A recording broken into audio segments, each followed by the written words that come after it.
Welcome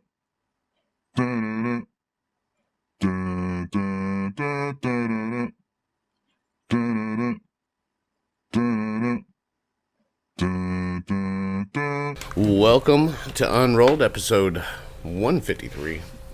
My name is Mike. Across the table is Chuck. Sitting next to me is Drew. How many miles put on the truck this weekend, Drew? Well, I don't really know how far Indianapolis was, but It's further than you thought. It was way further than I thought. Yeah. How many kids was it? Just Say? I mean, I know you know Say, right? Yeah. Did you have somebody else riding with you or anything? No. What? That's good. Say rode a charter bus there with her team, so okay. She was highfalutin, super excited about that. Right. But, yeah, it was an experience, and I'm assuming they will continue because she loves it so much. Yeah. So. Yeah, I was watching watched the whole video you sent me today. That was her second performance. Okay. There were 905 teams total. Ooh, seems like a lot of teams.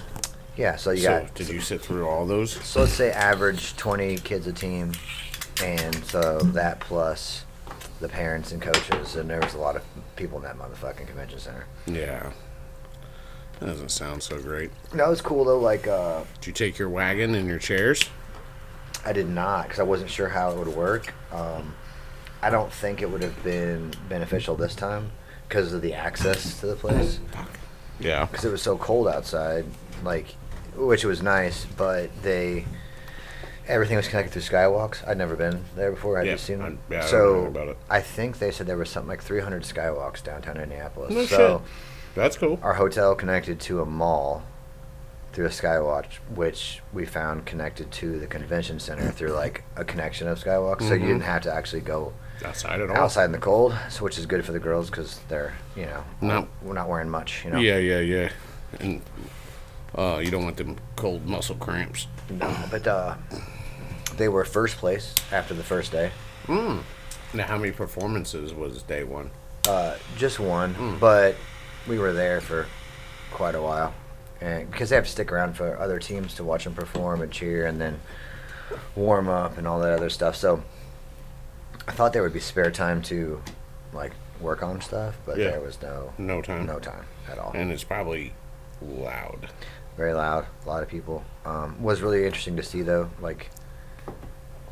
You realize it's the second competition we've been to now, but just to really see how much work those people, guys and girls, put in, and to realize it's nothing like any sport you've ever played, because we could be on the same basketball team, all of us, and I could be having a shitty day, and you're like, hey, we gotta fucking step it up. Drew's having a shitty, or whatever, one person fucks up for them, and then the whole thing is shot. Yeah. And the way they do points and stuff, I'm still figuring it out. But sure, they were first after the first day, but the team that beat them in the end they deserved to win. They were really, really good. I think they dropped somebody the first day or had a fumble. But second day, Sailor's team had to be perfect again, and they pretty much were. I saw a little delay in that second thing. Yeah, there was a couple, but I mean... Yeah. I mean, I'm being picky and I don't know shit, right? Yeah, me either. Yeah, so I'm watching it and I'm like, they were a little off on timing, but they still had 0 deductions, which is a big deal on both days, and so... Fuck yeah. So how do you go from 0 deductions on 2 days to getting third? Technical difficulty of the routines. Yeah. You talked about that last time. So for that team that beat them, watching them, I was like, what are they even doing? It looked like they were from a different universe. Right. I was like, fuck. And so I didn't think there was even a chance they'd be in first. But the first day is only 25% of your points. Second day is 75%. Oh. So you could have a harder routine the first day, not do well. Or you could kill. Or you could hit it the second day and do great, and then still win. But so there's a little strategy there for the coach too. Yeah. So between second and third place, it was like 1,000th of a point. They could have got. They were short 1,000th of a point between second. Wow. So, say it was disappointing because they didn't get first. But I'm like, girl, that's like a national championship tournament. You finished third out of your division in the country. That's great. Right. So I was gonna ask that. The background said nationals, so that's Is that the? I mean, obviously there's going to be more competitions, right? Mm-hmm. But is that the biggest one in Indianapolis there? So there's like. Does it go by territory, kind of? I think there's 3 big ones. I don't know for sure. My sister told me there's one in Atlanta that's called like Cheer Sport. That one's at Magic Mountain, right? Magic Mike's, Magic Mountain. No. Probably not at Magic Mike's. Not at Magic Mike's? No, probably not at Magic Mike's. But that one, she said, is bigger, or the biggest one as far as amount of teams. Right. And then the most prestigious one is in Orlando. Oh. It's called the Summit. Oh. I like how they're the closest to sea level out of all these locations, and theirs is called the Summit. Yes. Okay. But, so I guess all season, like if you win, say you get top 3 at a national, like a national championship tournament, you get a bid or something to like that summit thing. To the Summit. Yeah. Yeah. I work at Cigar Summit. You know where that's at? Mm-mm. Peoria. It's kind of the same. Yeah. Yeah. Well, there's only 2 brands for the whole summit. I'm one of them. Well, that's awesome. I'm always second place. That's tight. Or the first loser, or dead last, whatever. So, but either way. Well, that's it's really cool that you got to experience that. I was super grateful. I was talking to Amy, and she was telling me about like, so she's done it through 2 kids, right? Mm-hmm. Yeah. And then so she was telling me about like just everything that sounded terrible, like as far as the time, the seating, the like you gotta, that's why you take your chairs, you gotta jockey for chairs, you got, whatever, right? Well, yeah, it sounds like there's, when there's a delay in an airport, you're looking for that wall with a fucking outlet to sit on, to sit by. Well, like, so I mean, I was actually impressed by the efficiency of the whole event, how they managed, you work everybody through, because I mean it's like one team after another, and there's like multiple stages throughout this whole place, but they have it lined up like a bullpen. Like they have a, you're at 8:15, you're lined up at 7:45 waiting in this huge line because they're just walking through. So like next team, and then like you're in this line to get to in front of the stage, and like you're just like, and you're having to push through fucking fat people and stuff to get where you need to be. And yeah, it's awesome. In Indiana. Yeah. Weird. Got a flat tire on the way. No, you awesome. didn't. Yes, I did. In the pickup. Mm-hmm. What the heck? Did you call AAA? No. We were almost to Effingham. Fuck. And then out of nowhere, F that. It was like 12 psi. Light came on, and I was like, fuck. Because it went from 35 to 12 and like instantaneously. Right. It's the exit before Effingham. I got off, and I was like, hey, gas station stop. I was like, Melissa, get on your phone, see if you can find a tire shop that's local. I can get it plugged, hopefully. Right. I'll see when I stop. Got air in it. Now, judging by your schedule that I know of, you left yourself plenty of time for a flat tire incident. Yeah, no, not at all. Yeah, okay. So I was already an hour behind because the time changed. I'm an idiot. Right, well. And so it wouldn't hold more than 15 psi. Oh. So Indianapolis is in a time change? Yeah. Yeah. Yeah, it's just far enough in Indiana. It changed as soon as we hit Terre Haute. It changed. Well, it's on the border. Yeah, I think that's right. Because remember we went to Attica, Indiana. It was a different time zone. Up there by Danville. But it doesn't change south until you hit... Terre Haute's out 70, right? Yeah. Mm-hmm. Yeah, it's right on the border, but it doesn't change... It doesn't change south until you hit Hoosier National Forest. I don't think. I mean, it would definitely change, like on the phone and everything. Right. But so wouldn't hold 15. You finding a tire plug? I said, hey, what's the closest place? She said 10 minutes, and I was like, is it in town? She's like, well, I don't know, and I'm like, okay. So then I take off. I'm like, which direction I go? She says, go right. Puts me back on the highway. Oh shit! So now it's the fastest route though. Bro. Yeah. So the 10 minutes is the 11 miles to Effingham. Yeah. So I'm going 95, trying to keep enough heat to like keep pressure in there. All right. And it's just dropping, and it's like down to 6 psi on the highway, and I'm doing 95. Yeah. And it's like. Yeah, buddy. Yeah. Like skiing. Yeah. And she's like, slow down. I'm like, I can't. And slow down. It flattens all the way. So. Make it to the exit, pull into the place with 1 psi, pull up, and I'm like, here you go. Because I called ahead, and they were coming. And I thought it'd be, a 5-minute deal, and I'll be on my way. That's not. Hey, they ain't cheapies, bro. They ain't probably all methed out flipping that shit quick, bro. Yeah, dude, it was. We were there at least an hour. Oh, Jesus. And I was like, dude, I was like, Melissa, I'm gonna walk up there and just ask them if I can have the plug kit. I'll do it myself, and I'll hand them their $40 they're gonna want for this fucking plug. You know. And she's like, just relax. I'm like, all right. That's why. Because it's weird. It does a turn. Yeah, because it's fucking weird. So. And then there's a little spot somewhere around in there, in the pink where it's fucking yellow again. Yeah. I like when it. I don't like when the yellow's in the pink though. That's never bueno. Hey, you want to try something delicious? All right. These are old-fashioned covered cherries. Yeah. What? I'll pass. Why? I'll pass. Do you not like cherry? I don't like chocolate. You don't like chocolate? I've been liking chocolate a lot since it's been so cold. Well, that might be menopause. Oh, you might be right. I might be going through some things, getting up there. So is this gonna be like a juicy burst into my mouth? No. It will not burst juicy in your mouth. Yeah. So what happens is they take the Luxor cherries, cocktail cherries, soak them in whiskey, bitters, and everything that goes in an old fashioned. Okay. All right. Oh fuck. And then taken out after a week, and then put into, and then dipped into chocolate. That is delicious. Mm-hmm.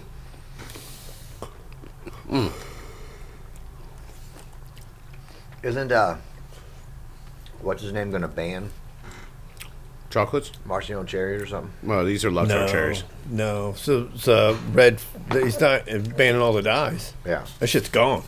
That shit's gone. That's why if you go to the grocery store, you'll find all that shit marked way the fuck down. Yeah. Well, if it's banned, it shouldn't be sold anyway. Fruit Loops. Well, they're trying to get rid of what they got before they have to. Before some companies are already changing, from what I understand, they've already started. No, these are Luxor cherries. Gone. Red 35 or whatever the fuck it is. They already banned it. So. You know, I'm sure there's going to be time for them to get rid of. Now, hold on. They banned TikTok, too. That didn't last but like 4 hours. Well, that's because Meta bought TikTok. Did they? That's the rumor. Oh. And I'm tempted to believe the rumor because the congressman that wrote the bill to ban TikTok invested heavily in Meta before the bill was passed. Gracias. Pelosi? The best trainer. I don't know who it was.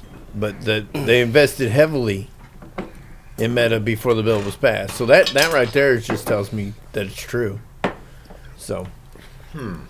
So, hey, let's go back and we'll wrap up on dance competitions.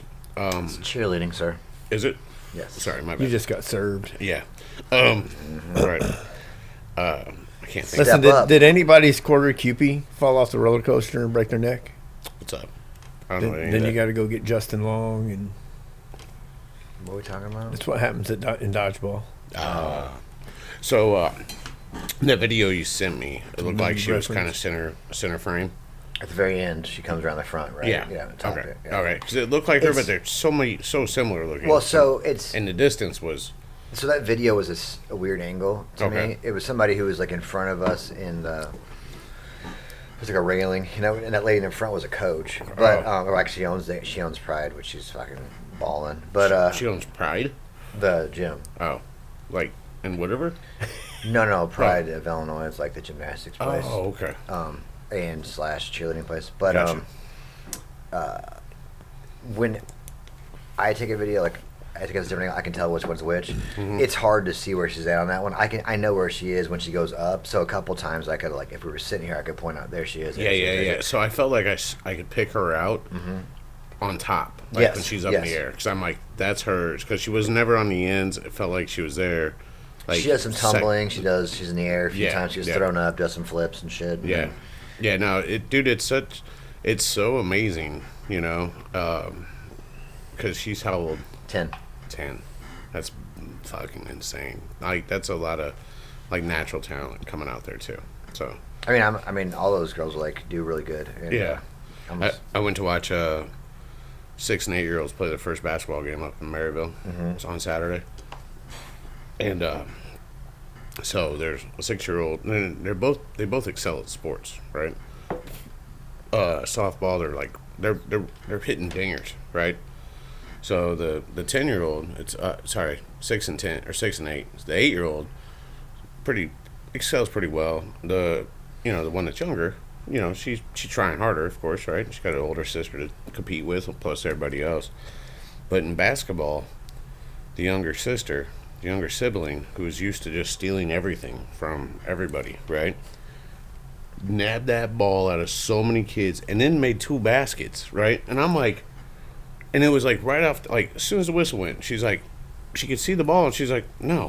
And then dribbles away. And I'm like, what the fuck just happened? And then she gets down court and shoots and makes it. And I'm like, how is she 8 and better than I've ever been? Like, what the hell is going on? But it was fun because it was their very first game. Then at halftime they switched sides, right? Mm-hmm. Geez, what a clusterfuck!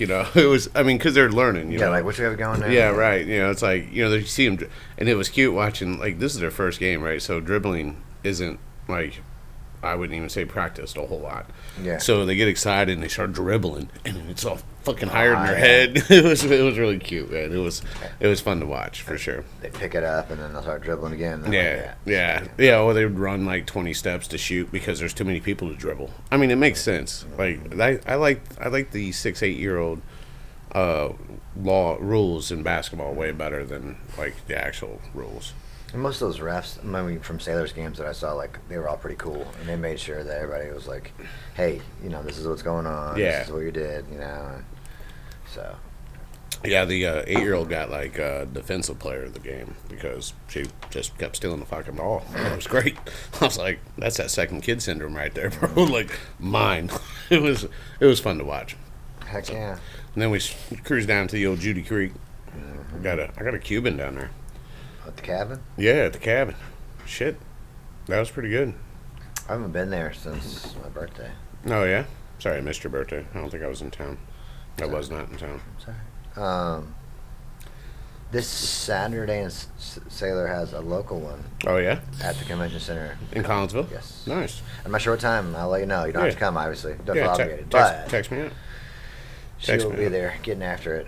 So very nice. Hopefully they'll win that one. Yeah. So they had one there before. Her very first one was there. Yeah, they won that one. And they look like they've been doing it 20 years, man. Dude, well, they're so synchronized. Those girls and the other girls on the team, I think they've been doing it a few years, so they're used to the shit. So I'm surprised she's doing.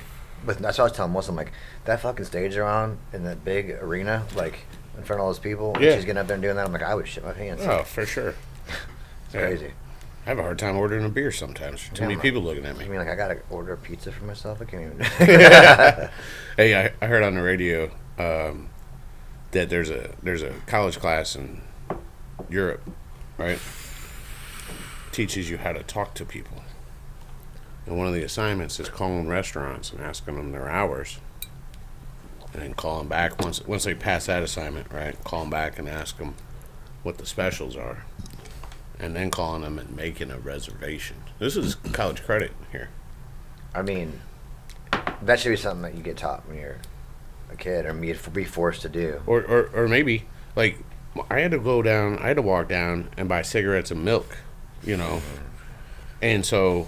We had to write our own notes to buy cigarettes. Right. Well, I never smoked them. So, and obviously I wasn't smoking Virginia Slim menthols, as an 8-year-old boy. But isn't that crazy? That's where that technology's taking us. You can take a college course. You said that. And it just made me think of just how stupid writing notes to go buy cigarettes was for yourself. Because you were telling the lady you were buying them for your mom, but then you were buying Marlboro Reds. Yeah. Mom's gangster, bro. So she just got out of the cold. I never made that connection until the clerk knew what was going on and sold them to you anyway. I never made that connection until just now. I tried one of my mom's cigarettes when she smoked, right? Virginia Slim menthols. They weren't 100s though, because you could get 2 different ones. So she was never stealing Dalmatians. So, right. But I took one, and the only reason I lit it to smoke it was I had an ass ton of fucking firecrackers, right? And I had them all tied together. I needed that delay so I could watch it from the far. And so I put them in this place that was going to get me in trouble. and I lit the cigarette, and I inhaled it, and I fucking gagged and choked. My nose started running, and my fucking eyes are crying. And then I fucking wrapped it around it, and then I ran half the block away, and it fucking went out or something. I don't know. It was before that fire retardant shit, you know, so it actually would go out on its own. Or I didn't smoke it enough because it sucked so bad. And I was like, why would anybody want that taste in their mouth? I didn't mind Misties. Well, a buddy of mine stole a carton of Misties out of a car one time. We smoked all those. I didn't mind them. We smoked that whole carton. And then I kept my Marlboros. I kept a Misty pack. They were hard packs. Oh, yeah. And I kept a pack to keep my Marlboros in. Yeah. Because nobody wants to bum a Misty. That's right. They didn't pay attention to what you had in your hand. Nope. They paid attention to the pack. Nobody wanted a Misty. So. Very cool. What, I've always liked smoking. That's the problem I have with cigarettes. You enjoy the actual action? Yeah, I just like smoking. I've always liked smoking. I can tell you that whenever I had those Brazilian cigarettes, so it was 100% tobacco wrapped up in like a corn leaf, right? And held together by like straws they found in the ocean that they cut real small. Brazilian pubic hairs? No, that was the elevated edition. I didn't get that one. So, so I would light it, and the sound of it, Chuck, because I'd light it in like a real quiet space, just the sound of that burning. That's what I enjoyed. After that, I was like, yeah, I'm done with it. I just like lighting them, and like that first draw where like you can see it burning down, and you know, it was kind of magical. So, I don't know. I've always liked smoking. I've never had an addiction problem. So, what? Pick them up, throw them down. Yeah. Well, are you holding them now, or did you drop them down? I quit smoking. Did you? You dropped them down? Yeah. I went 2 months without a cigar too. Nice. I just wasn't. Well, I had all that sinus shit yeah. going on. I was trying to get rid of. You know, I finally got rid of it. Going back to smoking cigars. Oh, nice. I tell you what, if people would pay attention to the New England Journal of Medicine, and I never tested positive for it, and I smoked a few cigars a day, and then that study came out and said that when you smoke and you inhale, it blocks a lot of the receptors. Let you get sick because the nicotine attaches to the same cells. Isn't that something? Well, they even said smoking weed has like a defensive shield against it. So unless they're smoking blunts with that little bit of nicotine paper thing, but anyway. So is it weird that before he left today, you pardoned all of his family? No. Pre-pardon. They're preemptive. And Fauci and all They're them. preemptive pardons. Preemptive. To get out of jail free. What time is that? Like Monopoly. Huh? What time is did it already happen? Oh, it already happened. It's over. 10 a.m. Was it 10 a.m.? I mean, it was going all day. Well, it was going yesterday. I thought it was yesterday. I sat down to watch yesterday, and I was like, wait a minute, Sunday. No, I find something just oddly ironic, just because of all the things that the media's put out about how he's racist and everything else, right? Inauguration's on Martin Luther King Day. I just found that oddly ironic. Like, I didn't know when the inauguration was, and I didn't even know it was MLK Day today until yesterday when I found out that the banks were closed and everybody was off except me, and I was like, that's fucking hilarious. That's just... Who planned that? Hey, can I tell you guys an accountant story? It's not very exciting. Okay. But it's an accountant story, obviously. It's not very exciting. So anybody that watches it maybe has a business, right? So I used Barb Deck. Did you use her before? Like once, yeah. Yeah, okay. So Ethan used her for a little while, too. Anyway.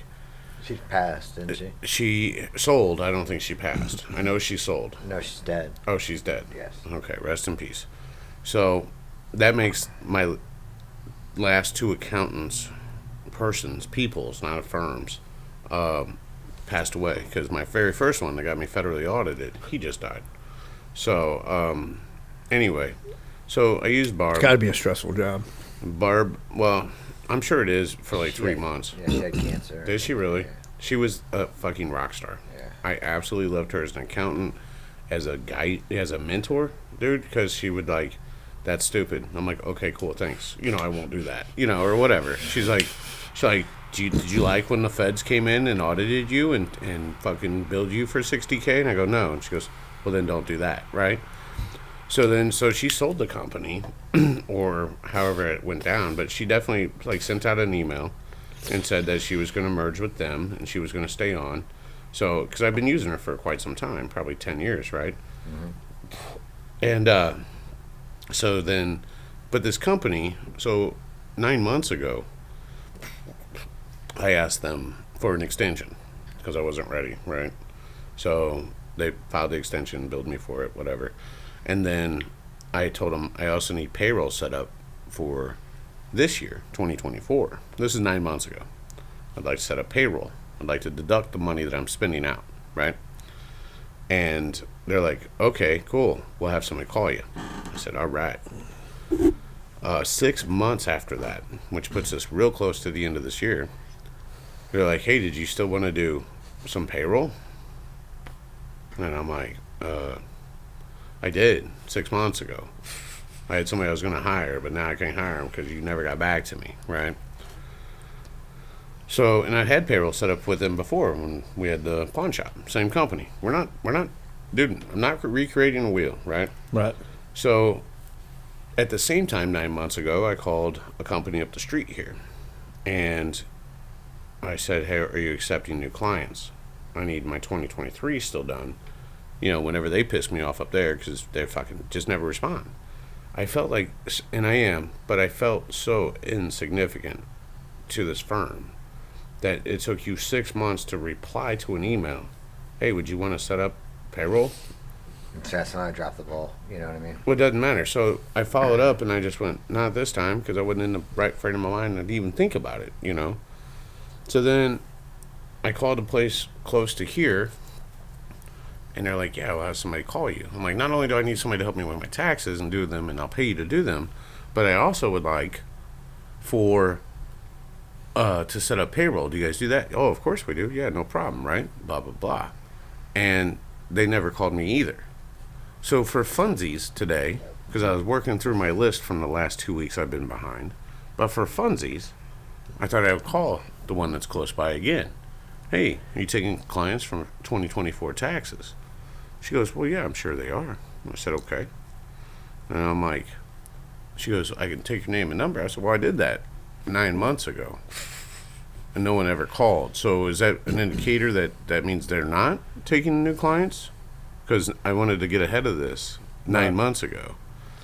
So I got a business card from Josh because he works next door at the Morrison sometimes. So he gets a W-2, right? Right. And in the W-2, get this, this lady gives them the W-2, and inside of the envelope for the W-2 for every single employee, there's a $50 coupon that says, if you want, I'll file your personal taxes, take $50 off. I kind of like the marketing, right? Yeah. Dropped a fucking coupon off to all the W-2 employees. And I'm like, well, that's pretty cool. It's kind of guerrilla. I like that, And Josh met her and talked to her, and because he was working that night this weekend when she dropped him off. And so she's dropping him off. They're not due out till, are they due out by the end of this month, I think? Yeah, they are. So they're due out by the end of this month. What, W-2s? Yeah. I think they just put them out whenever the company puts them out. No, they have a deadline. Like I have a deadline on 1099s. So I didn't know that. Yeah, no, there's federal deadlines. So anyway, so I called her, left her a voicemail, and I was like, okay, so I have because you have to sign an agreement letter, right, with this big firm that Barb sold to. Okay. To sign the letter, you have to answer this email, then you get a code, and that code's only good for 20 minutes. Then you can log into the website, put the code in, then put your login in, then put your password in, just to sign the letter that says you want them to do something for you. And why? Why am I like so impatient that drove me fucking batshit? I wouldn't have done it either. And I'm like, I cannot. So that's when I recalled up the street. They're going to get back to me in another 9 or so months, or maybe never, right? Because they never did. Then I call this lady, and I leave her a voicemail. She calls me right back. She goes, hey, how you doing? I go, I always answer the phone and say, I'm like, this is Mike. She goes, hi, my name is Jennifer Long. You left me a voicemail. And she goes, honestly, I didn't get to listen to it, but I was just giving you a call back. And I go, okay, my name is Mike. You do Morrison's taxes. I'm right next door at the cigar shop. Here's what I have. So I said fuck about 3 times. I said my life's a shit show as far as financially and accounting wise. And then she goes, well, do you need to schedule time to like meet and kind of interview each other? I go, I've cussed at least 3 to 5 times and told you that everything's scattered about, and I don't stop moving paperwork around, so it takes me fucking forever.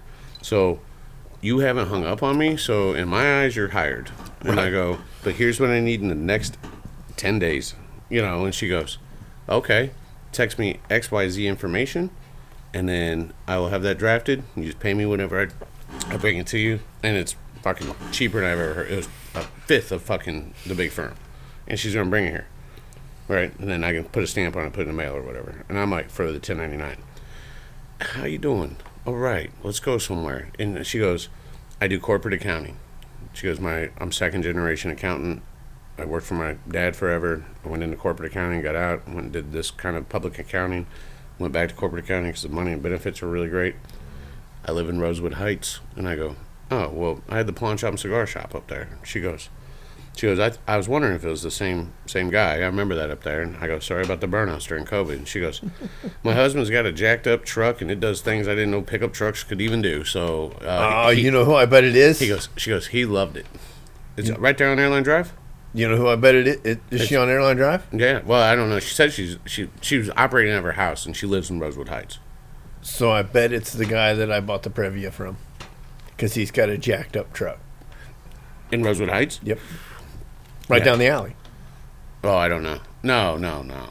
Right down the alley behind 3D Vapor. No, they don't. Not a chance they live there.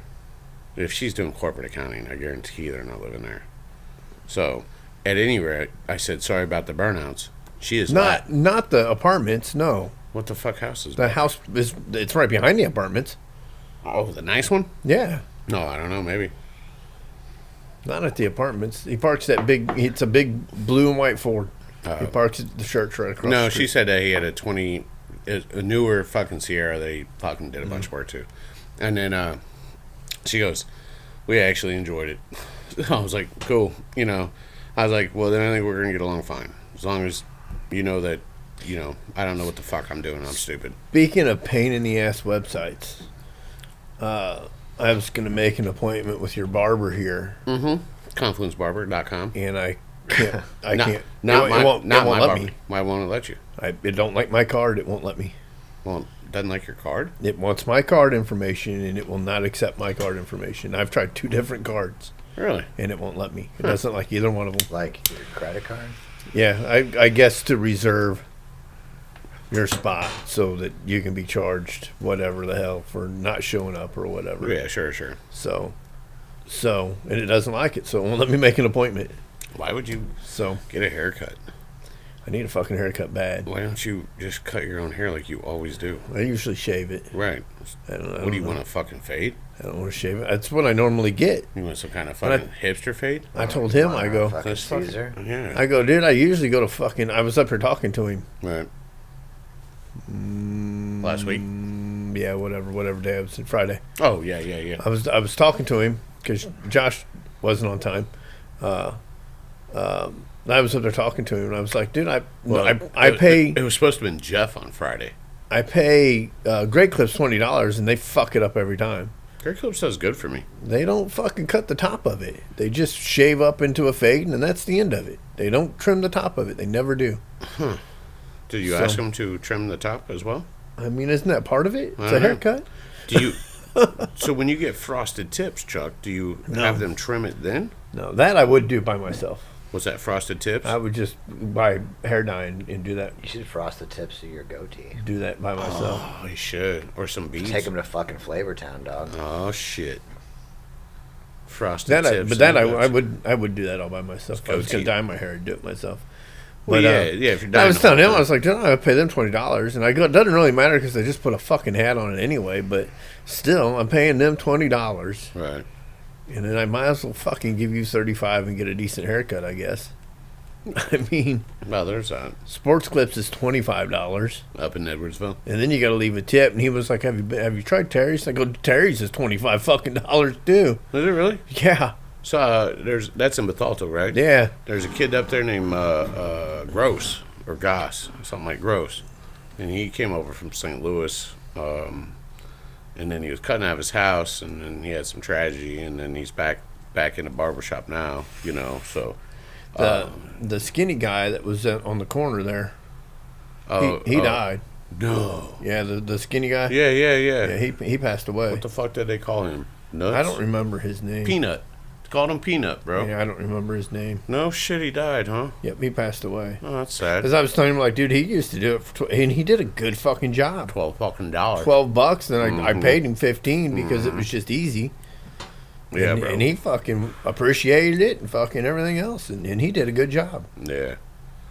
I think they're slower now. They have no sign. All the signs are gone but one. They got a new guy in there, bigger guy, but he works evenings, and I'm not going to get my hair cut after leaving that fucking place. I just want to go home. Yeah, no especially shit. right now. Right.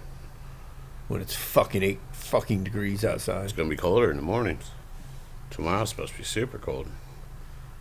Like real cold. Like 4 for a high tomorrow. So it's like 0 to start. I thought it was gonna be 8 for the high. No, that's today, wasn't it? Oh, I thought it was tomorrow. I don't know. I don't fucking know. Once it gets so cold though, it's not really cold. Those are good photos. Unless it's windy. Doesn't work. Got a new sign? No, I gotta dial it in. What are you trying to do? Like, can you put an image on? Like, oh. No, just create one.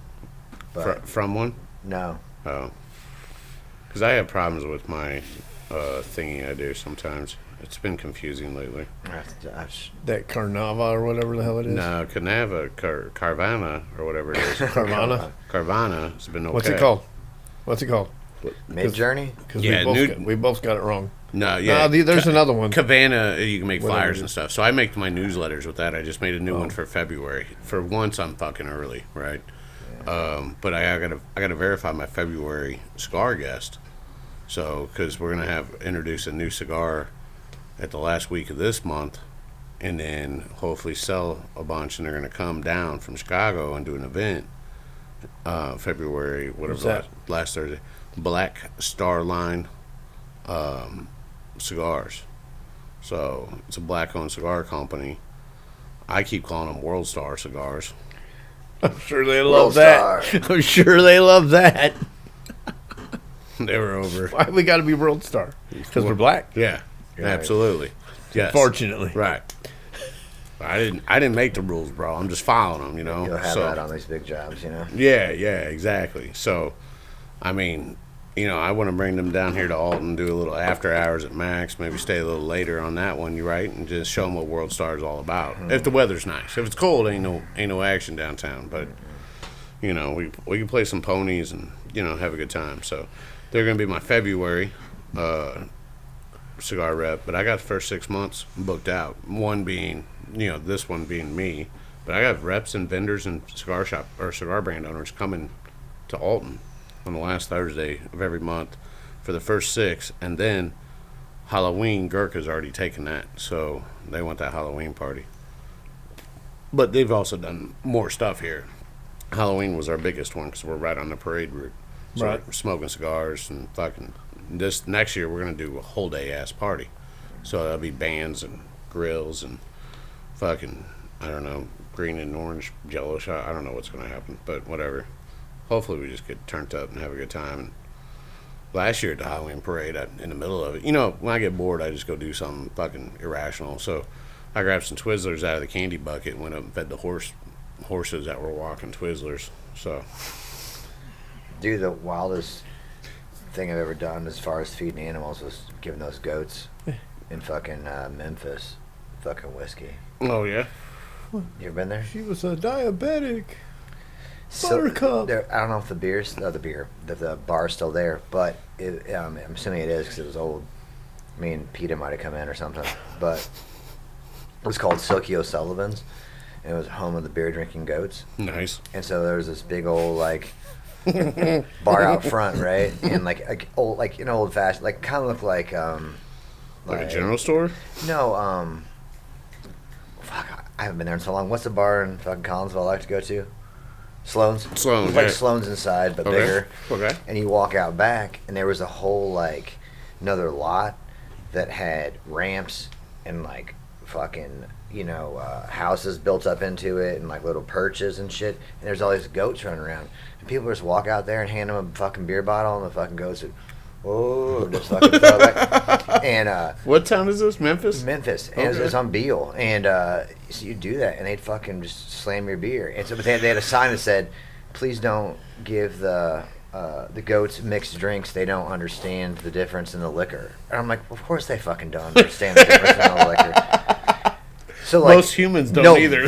But there was getting the goats fucked up. But there's a security guy out there, and he would like, if you like handed him like your Jack and Coke, he'd be like, and I'm like they count in their head. I've had 17 beers. I'm fucked. No, these goats, and they'd run up their ramps, and they'd fucking fall off and lay on their heads and shit, and get up. It was the most fucked up thing. But yeah, we snuck him some whiskey. There you go. Yeah. There you go. Probably wasn't the most ethical thing I've ever done. Most. Those fucking poor goats had CTE so bad. I gave Emmett the donkey a little whiskey when I was up in Sturgis in 2010. He was the donkey that walked around full throttle, and he was just following me around. I was like, well, fuck it, bro. You want this? You want a little lick of this? So here's how gross I am. The donkey licks the fucking, takes a couple of drinks out, and I'm like, well, I paid fucking $15 for this, so I took it back and finished it, It's alcohol. Sanitary. Yeah, it's fine. But yeah, you've never seen, like, did they fucking literally take the beer bottle and fucking throat it and just, and then just go on their way? And that's why them Arabs be fucking them goats, bro. They deep throat that bottle. They're like, looking mighty fine. Right. They could have made dick in a Budweiser. Canceled. That's hilarious. Dude, I know you don't like Joe Rogan, do you? No, I like Joe Rogan. The last episode, the dude was on there, like the latest one. Who? His name is Thomas Campbell. You should watch it. Who's Thomas Campbell? He's a physicist. Okay. But he is a weird physicist. He was like an atheist and all this other shit. He didn't turn to religion or anything. But since the 60s, like, he started, like, he was working on computers when they were the size of this building, like punch cards and shit.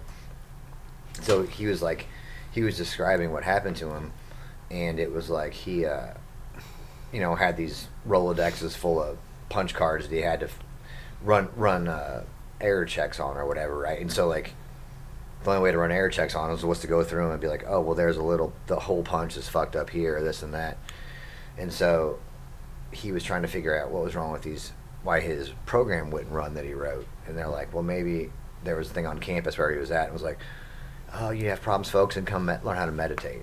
Well, he said he learns how to meditate, and he goes to the very first class, and he starts in, and he's like, I thought it was like I was gone like 5 minutes, this meditation, and they're shaking me, and they're like, it's time to go, and he's like, how long's it been? That was 5 minutes, and he would meditate for 2 hours and didn't even know what he was doing. So he learned how to like meditate, and so he somehow described how he learned how to meditate, and he tapped into like the intuitive part of his brain, right. And like it would show him like, oh, go through your Rolodex, look for these markings on your cards. These are the ones that are fucked. If you fix those, then you're going to error correct your code and it'll work. And like every time it works. So he thought he's like, there must be something to this. So then he developed this whole system of thinking about everything, and it's called My Big Toe. So toe, like theory of everything. Right. And I made it through about 75% of the podcast. It's definitely worth a listen. No shit. I've been watching a lot of Y-Files. I love Y-Files are dope. I love that's the one with the fish. Except for the fish, bro. Hacklefish. The fish gets on my nerves. The camel toe. The fish. Lizard people. Lizard people. Yeah, it's so fucking stupid. It is. It's stupid, but when because it gets into some of it's would be kind of boring if you're not actually interested. Like I watched one the other day on the moon. It was like a compilation of all the ones he's done on the moon, Hollow Moon, and this and that and this and that, and some remote viewing stuff in there, which I thought was pretty fucking interesting. But sometimes it gets kind of boring And so it's funny to have the fish come in every once in a while and break it up. So I thought it was funny. I like on the Y-Files how he the stuff he can explain, like stuff that he could explain, that's like logically explain. He like, hey, this is why this is fucked, or this is why. But the stuff he's not, he's like, I have no idea. You know? Mm-hmm. So I've seen it before, but I didn't know what it was. Like I just seen bits and pieces of it. So I looked up Madman Markham, Mike the Madman Markham, who they actually think time traveled. It's very possible. And he was on Coast to Coast AM, and it's just this. I think he was on meth, but whatever. We won't say that because nobody knows. But why else are you taking all these computer shit apart in the back of your fucking house, man? What are you doing? And but he got arrested and he got all his shit turned over, and so that's how Coast to Coast got a hold of him. And then now Art Bell. Yeah.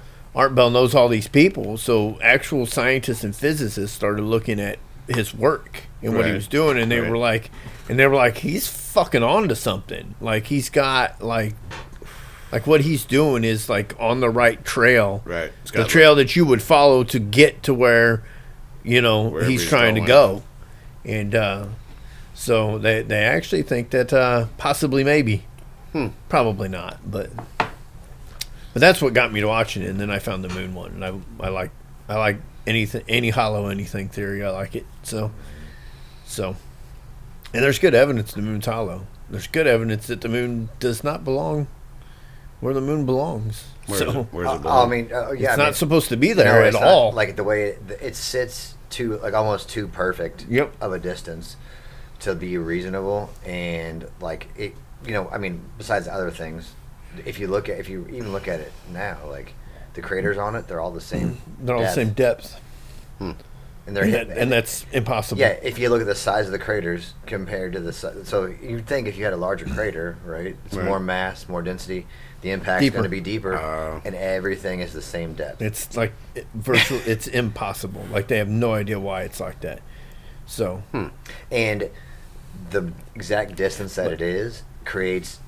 If it was any farther in or out, we wouldn't have the tidal systems we have and all that stuff.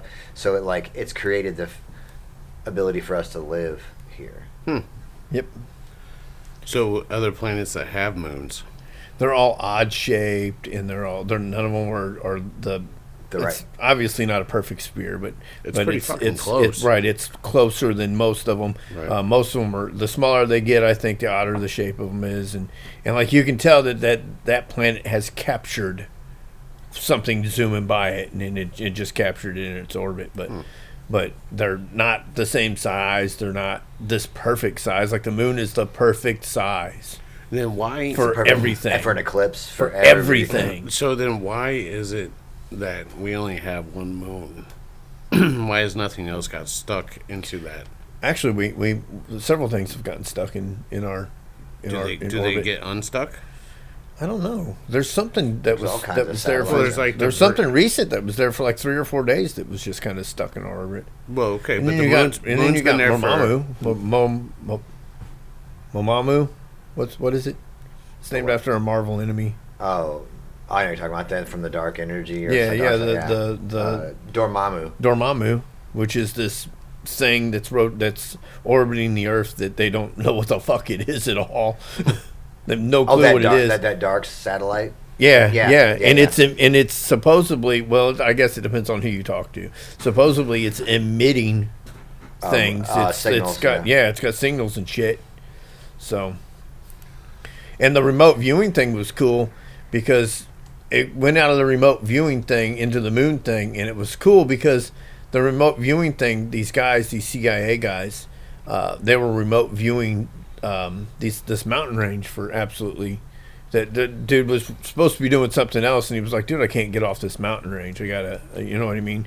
And so there's a lot of evidence behind this remote viewing that these guys were doing it. It's real, 100% real, and they found these bases in mountains, and Of course, they're alien bases. They got to be alien bases, right? But whatever. They found these bases, and all these bases are sending signals from the base out into something that has to be in orbit. Mm-hmm. Okay. So it was kind of neat how like, and that wasn't even the same episode as the moon thing. Sure. But so it was kind of neat how it's called. So you can tie that into the moon thing, though. The Black Knight satellite is what that's called. He was talking about. I thought they called it Dormammu. It's it's said to be orbiting the Earth for thousands of years. Like, and it's like just this thing there, and nobody knows how it got there, why it's there, but it's emits signals. So we went to the moon. Why don't we go look at this thing? Apparently, we're going to Mars now and playing the Stars and Stripes there is what Trump said today. Well, I mean, isn't that first Tesla Roadster, isn't it on its way still? No, it's way out past. It's way out past Mars? It's supposed to stop way at out Mars. there. It's way out there now. It's way out there. It was supposed to take like 3 years to get out there. It's way out there now. Well, it's been a lot longer than 3 years. Has it? Yeah, it's way out there now. I love it when people ask Elon about, well, what about the cameras that are on it? And on the Tesla? And he says, yeah, there's these things called poles that exist. Right. Right. And then you got all these people that doubt, well, who went up there to film the moon landing? There's these things called poles that exist. Right. So the only thing confusing about that is there's a couple things confusing about it. Well, there's a lot of confusing things about that. Like the radiation should have destroyed the film. Because if you go and you watch watch documentaries on Chernobyl, on the actual footage from Chernobyl, like some of the film is unwatchable. What is watchable has these flashes in it all over the place from the radiation ticking off. So we're saying the moon has radiation? Well, space has radiation. Once you get past our atmosphere, it's all radiation. But if they have, if it's in a body glove phone case, right? Or an outer box. If it's in an outer box. It's in one of them EMF blockers. Right. Or if it's in like a microwave, right? So what bothers me about all of it is that. So you don't think we went? I mean, maybe, but here's the thing. Like, I don't think we went when they say we went. Besides the radiation, besides all that stuff, if it's real, there's supposed to be space dust up there flying through fucking space, like everywhere, pieces of meteorites, whatever, right? Little pieces, a millimeter is what going 44,000 tops miles an hour is what the things are. So you have that from millimeter to a centimeter piece of dust flying at you at 44,000 miles an hour, probably, and it hits your fucking spacesuit or it hits the camera on the car, or is anything like these things are getting shredded. That's an insane speed. Well, yeah, but I mean, are they completely littered in our orbit? And how do we know if that's true or not? If it's in our orbit, the space station is still in our atmosphere. Right. It's not out of our atmosphere. Okay, but the moon is. Yeah, the moon is.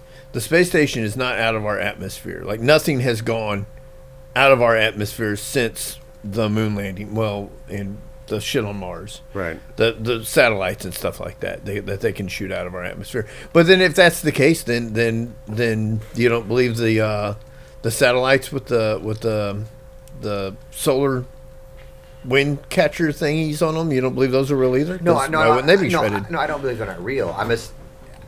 I need to know what they're made out of for that not to happen to them. Because certainly they would get shredded too. Yeah, no, 100%. I'm saying but a person in a spacesuit. Yeah. Is different than a person. They should be titanium, judging by my time at. They're foil. My limited time at Boeing. Even if they're titanium, they're still foil. They're still thin pieces of foil.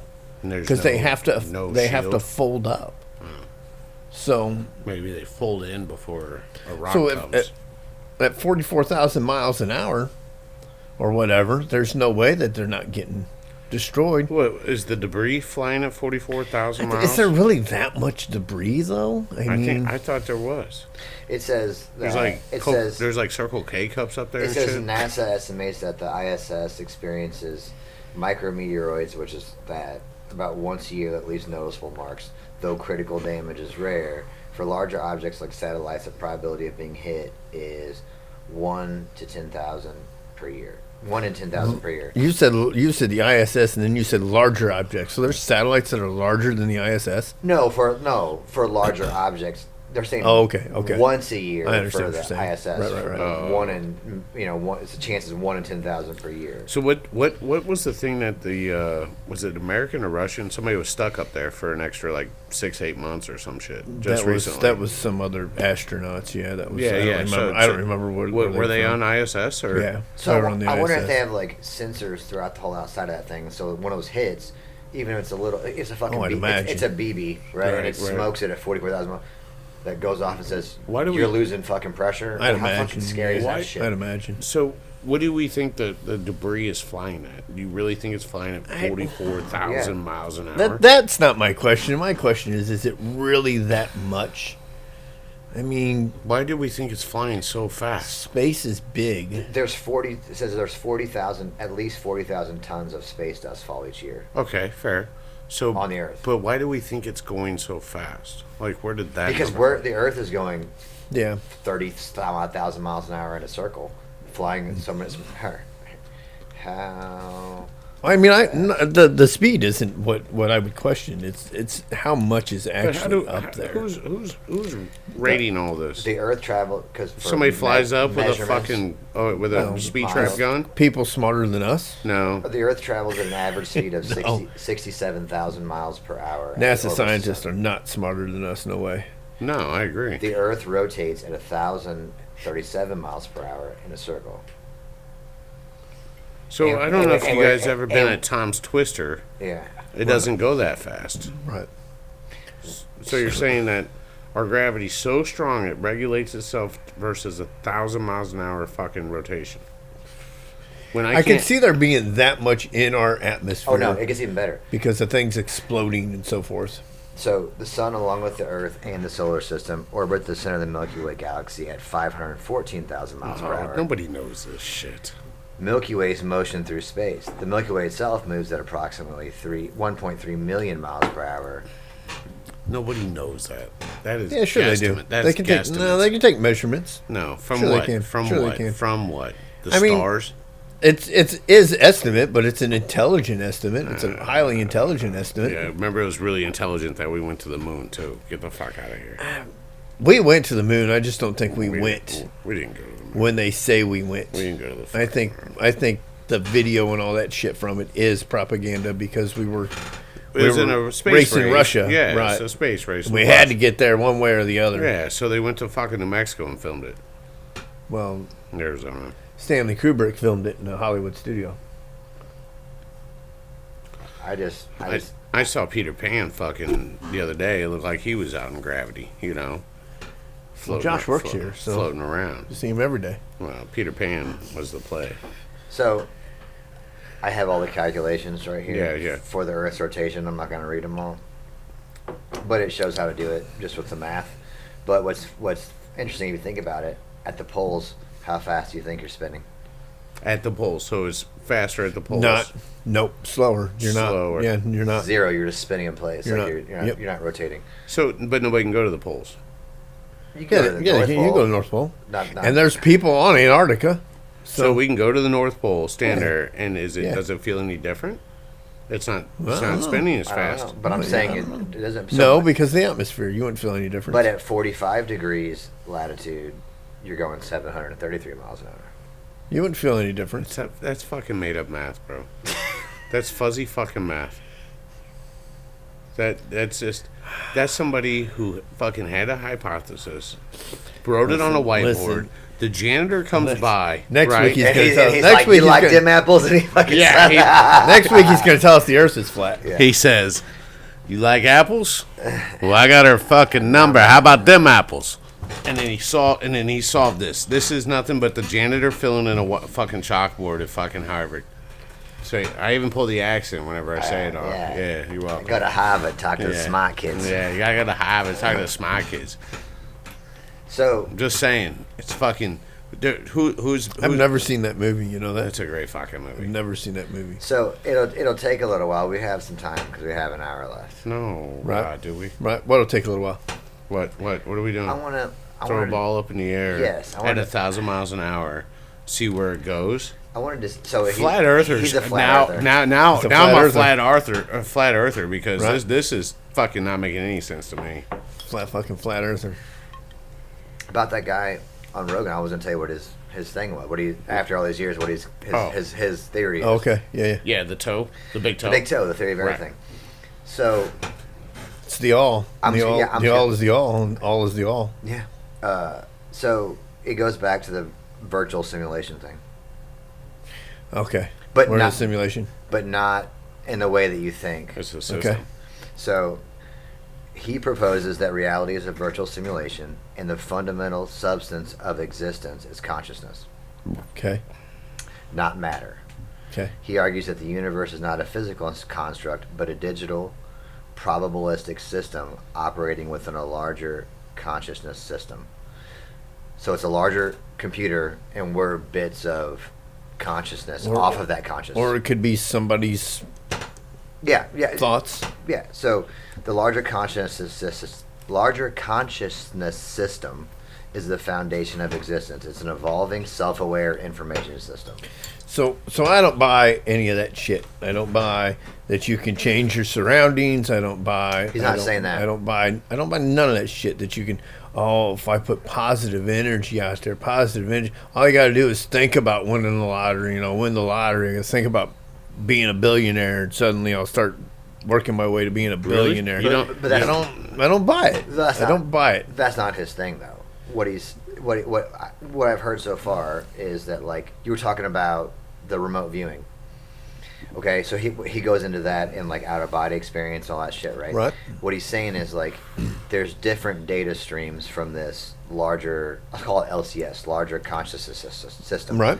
That when you activate your intuitive mind, you're tapping into different data streams. Tesla believed that. Okay, so different data streams. Tesla believed that in a different way, but he believed that. So different data stream. So you're accessing that. So like you're in this virtual reality.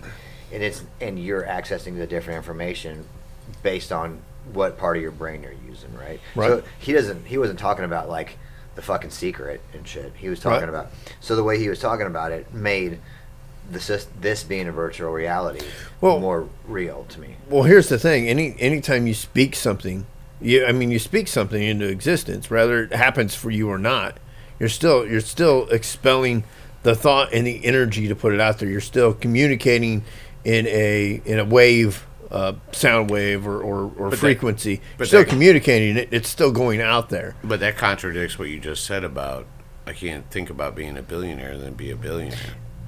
Whether it happens to you or not. Billionaires exist.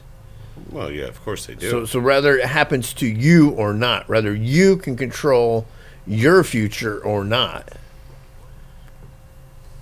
So what it's saying is like the system we're in is evolving in its self-aware information system. So consciousness is primary, and reality is a subset of that. So the goal of the system is to lower its entropy from disorder by fostering love, cooperation, and growth. Right. Okay. So our perceived reality, as Congress talked about, is akin to a VR system where our consciousness interfaces with this rule-based system. The physical universe exists as data exchanged between the LCS and our consciousness. So the data streams. So just like as in a VR game, we perceive our avatars and the environment, but the underlying reality is information. The all is the all. Yeah. And all is the all. Yeah. So that's Hermeticism. So basically, this system is trying to reduce its entropy as it evolves. So it's constantly evolving over time like an AI system, right? So consciousness evolves by lowering its entropy, which translates to fostering love, empathy, and cooperation. Higher entropy is associated with fear, selfishness, and disconnection. But he's suffering from human ego. Because what about all the other civilizations that are out there? And don't tell me there isn't. There has to be. There absolutely has to be. So all these other civilizations that are out there, they have a consciousness too. And we have no idea what level of consciousness they are on or what they operate, what that's the problem with the whole simulation thing is we've no idea what these other civilizations or these other beings or these other anything like these other consciousness. We have no idea what level they are on consciousness wise. Right, but if this is a simulation, if this is not even a simulation, if this is virtual reality, as far as we're part of this bigger computer system, right? Right.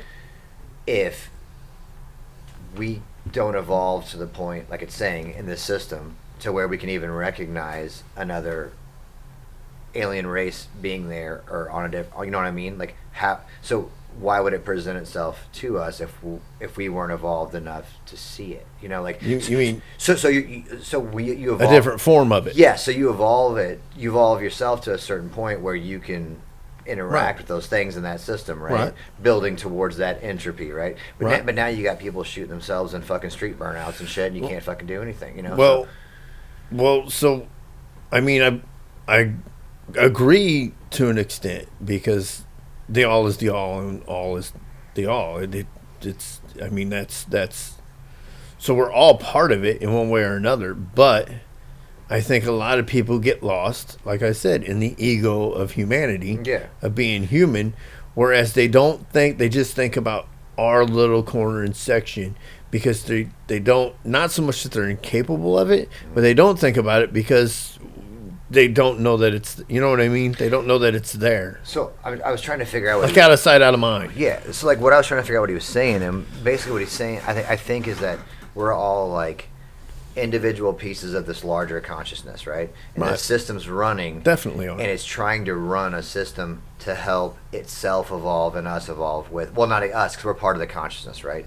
But it wants to run these... It wants homeostasis. Yes, and it wants to be where everything is good. It wants to lower the entropy, right? So, until we get there. So it wants to quit being sick. Yeah, so each individual is a subset of that bigger system referred to as an individuated unit of consciousness. Our purpose is to evolve by improving the quality of our consciousness. So if you think about it in a manner of it wants to quit being sick. Yeah.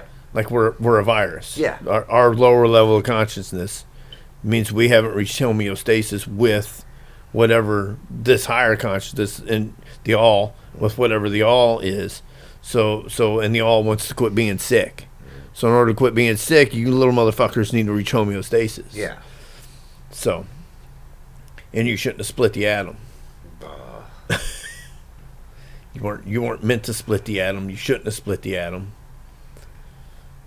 It's one worth listening to. It keeps going. I'm not going to go on with it, but it keeps going on and on and on. And it's like, and he was saying like about her virtual reality analogy.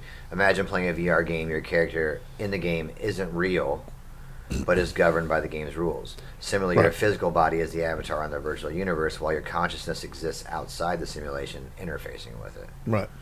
So reality operates on probabilities, much like a video game renders only what's necessary for the player's perspective. For example, the moon exists as a probability until observed, aligning with quantum mechanics' observer effect. I just don't know that I agree with the observation. I just don't know that I agree with that. Well, like when I've heard other people talk about it, and we've talked about it before, but it's like everything's in a flux state until you observe it, and then it collapses onto itself, right? I don't know that I don't know, and I just don't know that I agree with that. I just don't know that these 2x4s don't exist unless we're here looking at them. I don't know that I agree with that. You know what I mean? Because that's what that is. If you're not observing it, then it's not rendered. Right. But right. So these 2x4s, I'm quite certain these 2x4s are here, whether I look at them or not. How do you know? Because if somebody's here, if nobody was ever here to looking at them on the phone with you, right? So you would never know they're here. Hey, so what's on the third floor? Up there? Yeah. Dust, sawhorses. And I haven't seen it in a while, but dust, sawhorses. So there could be a whole bunch of things up there. So it could just be open space above us. Yeah. Just absolutely nothing up there at all. Could be nothing at all. Nothing. Yeah. Just opened atmosphere. No matter what, what's the point? How does it affect you? Well, it does affect you in a way. I mean, certainly it does. Certainly it does, because it's your environment, it's your world, it's your conscience. It affects you. It has to affect you. Has to. So I can go outside and I can be like, it's hot. I can sit here and I can repeat, it's hot outside. It's 90 degrees outside. It's 90 degrees outside. It's 90 degrees outside. And then I can take all my clothes off, walk out there in my underwear, and not be cold. Okay. Absolutely not. Absolutely not. No, I agree. So also looking at or not knowing something's there, none of that makes any then the sense weather. to me. So the weather is the same as the 2x4. No, it's not. Yeah, it most certainly is. No, certainly is. You're rendering it. But if you stay inside, you're rendering your environment. There's always somebody out there. But if you're inside, then not everybody's inside. It could be fucking 90 degrees out there. If you tell yourself that, it's pretty warm. I'm pretty warm right now. You stay, but as long as you stay inside. All right, as long as we stay down here, then upstairs is and then it never renders it. Yeah. Then it never renders it. But it's not none of it matters. It's not rendered. I think where you're getting stuck on is like kind of we talked before was like that it's like you can walk through a wall. Like Grand Theft Auto, like once you leave that part of the city, the gaming system's not rendering it, right? Right. But it's not that because the consciousness has already rendered it. So it's but it doesn't physically appear until you observe it, interact with it. So that 2x4, I know what you're saying. Mm-hmm. You're saying that 2x4 doesn't exist. I'm saying that 2x4 doesn't exist. It exists. It's just not until you observe it is it physically there. For you. Yes. For whoever's looking at it. Because if none of us are here, it's not here. Right. So I did. So I'm gonna take a little bit on it. But it is because it was put there by somebody. So it's rendered in the consciousness, right? But until you physically observe it, it's not there. So I did the same thing with the city, right? So they're like, for an inspection, I was like, nah, it's been like this. And they're like, well, nobody's seen it, so we had to believe you. And then, huzzah, you're approved, sir. Right. So, I mean, I guess that's exactly right? Nobody had seen it. Right. Therefore, when they did see it, and I told them that it was like this the whole time. That's just operating off ignorance, and that'll only get you so far. It's gotten me pretty far. Can't do that in the court system, I can tell you that right now. I just did it with City Hall. So... No, and so I guess what like where we're like, but somebody saw you. Somebody rendered you fucking breaking the law. We're off on this because like, you think I'm saying that it's not there. It is there, but it's not there until you look at it. It's not there. It's not there for me. Until I look at it. Till you observe it with a reading or your eyes. Sound. But that's just not. That doesn't mean that we're in a simulation, though. I mean, there's all kinds of. I've not been all kinds of New York. I've never been to New York, so is New York not there? It's just not there for me. It's really not there. It's just not there for me. But you've seen it on TV and you know about it, so you know what I mean. Takes that out of the equation. But I've never been there. But in your program, it's not rendered till you look at it. And in your program, you probably still think there's turtles doing karate under the fucking city. And there isn't. Fucking Master Splinter is the shit. Excuse me. Are you saying there isn't? Well, I mean, they're no longer teenagers. I can guarantee that. Listen, I mean, they got to be elite. They're mutants. Come on, bro. Mutant. I mean, they never grow up because they're mutants. Come on now. I mean, all the other mutants. You're telling me that the Teenage Mutant Ninja Turtles are not real? Well, not anymore because they're like fucking. So Casey Jones isn't real? No, he's way dead. No, he's way dead. He was human. He's dead though. He was late 30s back then. So. But that's still that brings another fucking point. That brings another fucking point. April's now nationally syndicated. But wait, that brings another point. Actually, out of the stupidity comes a good argument. Thanks. So if we are part of a bigger consciousness, which, as we already said, could be somebody's thoughts, then that's a universe that now exists somewhere. Yeah. Because somebody thought it, somebody wrote it down, so that's a universe that exists somewhere. So Rick and Morty is a universe that exists somewhere. Spider-Man, Marvel, everything, it's all a universe. The Smurfs, it's all a universe that exists somewhere. Most of it's owned by Universal, right? I think it's mostly owned by Disney. Yeah. Well, it's all owned by BlackRock and State Street's what it's owned by. One of my favorite memes, or whatever you call it, memes, whatever. No, memes is fine. Meme sounds like a stroke. Is the Teenage Ninja Turtles one? This is like, wanted to be secret and hide in the fucking sewers, but also the fucking blimp that said turtles. Right. I might have had that blimp, bro. I might have had that. Goddamn, a fucking short man with fucking painted like a turtle, right? With a turtle shell on it. Incognito. Fucking Christ. But all that exists somewhere now because it came from a consciousness, somebody created it. So it all exists somewhere now. I want to live in that universe. So then Grand Theft Auto, technically, when I'm killing people on Grand Theft Auto for just walking around with a hammer beating people, I'm actually committing mass murder in the Grand Theft Auto universe because somebody created it. Well, the way he was, I mean... My body count is so fucking high. So let me ask you on that note right there. At any point during that game, do you ever feel any guilt at all? Kinda. Okay. All right, good. So Kinda. Maybe that is real. Every once in a while, I'm like... Right. Man, When you get that was fucked up. Why did I do that? So, like, you get your flamethrower. I still do it, though. Right? And you don't read the Marie Calendar instructions. The next thing you know, fucking all of L.A. is on fire, right? Okay. I assumed it was Marie Calendar in the video game. Now, look what you did. Right. Yeah. So could be you. Could be Marie Calendar. I can't believe nobody's blamed. Space lasers again. I cannot believe nobody fucking has blamed Marie Calendar. I don't even know who that is. So, oh my god. If you listen to that episode, like, let me know. Like, I still got probably like an hour left, but it's the first 30 minutes is like. Is it free on the tube? Probably because they didn't do any kind of like copyright infringement that I could hear. Okay. But the first 30 minutes is like weird because Joe's doing this thing where he's asking questions, and the guy's like, "I'm getting to it." He's like, "You're gonna make me jump around." He jumps around a bit. Right. Shut up, Joe. You're dumb. But you'll understand. You know what I mean? Right. Right. But what I'm curious if they get to is my thought of it is Jesus like, okay, fuck. if that is, if we're conscious, if this is all, if I don't know what you just freaked out over, but it wasn't real until you freaked out over it. Yeah. Sorry. Well, he's still in Indiana time on his fucking watch, so I fucking panicked a little. I thought we were that fucking late. Why don't you go back an hour? We're not late. It's only 8 o'clock. I know. It's only 8 o'clock. Analog watch. That's fucking. You're still set up. I never change it, man. I don't do daylight savings. Yeah. Well, daylight savings is stupid. I stay flexing on the normal time. Fuck Okay. that daylight. Well, I just saw his time and I went, no fucking way. It's 10 after 9. So. But I'm curious if it ever gets to the point of like, if we're part of this like bigger consciousness system, like what is that? So I don't disagree with that because that book on Hermeticism, which Mike has now. Did you read it yet? No, of course he hasn't. He doesn't read.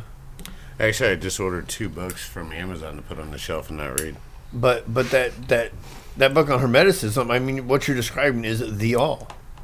So that's what a higher consciousness. The all has created everything, and everything is part of the all. You cannot. So it can't subtract. The all cannot subtract. It can only create. So. Well, so like he was talking about before I walked in here, he was talking about how with his research, because you know him being like an atheist originally, you know, right. I think he still is, but he's brought people from different religions in, atheists, agnostics, and all that stuff, and presented his work to them, and they all walk out saying, "Oh, I knew we were right," because the way I'm not explaining it well, but the way he explains it to them, because it does sound like God. It combines everything without saying there's a God, a creator. Yes, a conscious creator. But it gives these people like, oh, that makes sense. But the conscious could be anything. It could be conscious. That's what consciousness could be anything. Could be God's conscious. It could be God, but it's not the Christian God. No, it could be. So that's why, like, because I'm an agnostic, and I tell people all the time. No, I mean, as an agnostic, I will never deny that God is real, but I will tell you, your God isn't, because your God is a religion of hatred, and your whole religion is hatred, and you're just so enveloped in it that you can't see it anymore. Well, he was saying about the Buddha. He's like, he was right, but in different words. You know, he think different. This life's an illusion. It's all about love and kindness and this and that. Right. You know, that's just like paganism. Whenever they're like, the Son of God is known through almost all the religions, right? Well, the Son of God was the Son. You know, no, not in all religions. It wasn't. It was. There is a son in every religion that has some kind of power, and the son is not S-O-N, it's S-U-N. That's what pagans go with. I mean, and paganism has been. But it depends on paganism, because paganism is such a blanket term now. So I personally believe that the Sumerians had it right, and it's Enlil and Inkai, and whatever the rest of their names was. I can never remember all the names. I believe that they are our creators. I believe that they were here before us. They're still here. I believe that. I believe in all that. Space aliens created a shit. I believe it, and because they were the first people to write any of it down. In a time where they were just learning to plow fields. They were just learning to hunt for... In a time when none of it fucking mattered, and they didn't even have time to think about this shit. Somehow they knew all this shit. Somehow. But who made them? Well, right. Well, I mean, a higher consciousness, sure. I mean, I won't disagree with there being a God. I just disagree with the religions. On top of that, I can take both Jesus Christ and Satan apart. And they both, in fact, they both have one God in common in the past that they've taken from. They both taken from Dionysus. Christians took what they liked about Dionysus, the Dionysus myth, and they gave it to Jesus. They took what they didn't like about the Dionysus myth, and they gave it to Satan. They assigned it to Satan. But that's just one of them. There's probably other ones. Like they probably did the same thing with Osiris. They probably did the same thing with Ra. They probably did the same thing with all of it. And there's so much of the religion is stolen, and obviously stolen. When you say amen, you're praising Amun Ra. That's who you're praising. So when you say amen, when they say amen at church, they're praising Amun Ra. So, Amen Ra. And how are you actually supposed to pronounce amen? Amen. Amen. Right. They're praising Ra.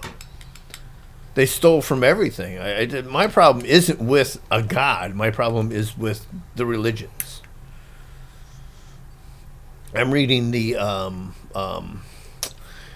Indian thing. What is it? I can't remember the name of it now. Tonto's Memoirs? No. Oh. The Baccarat.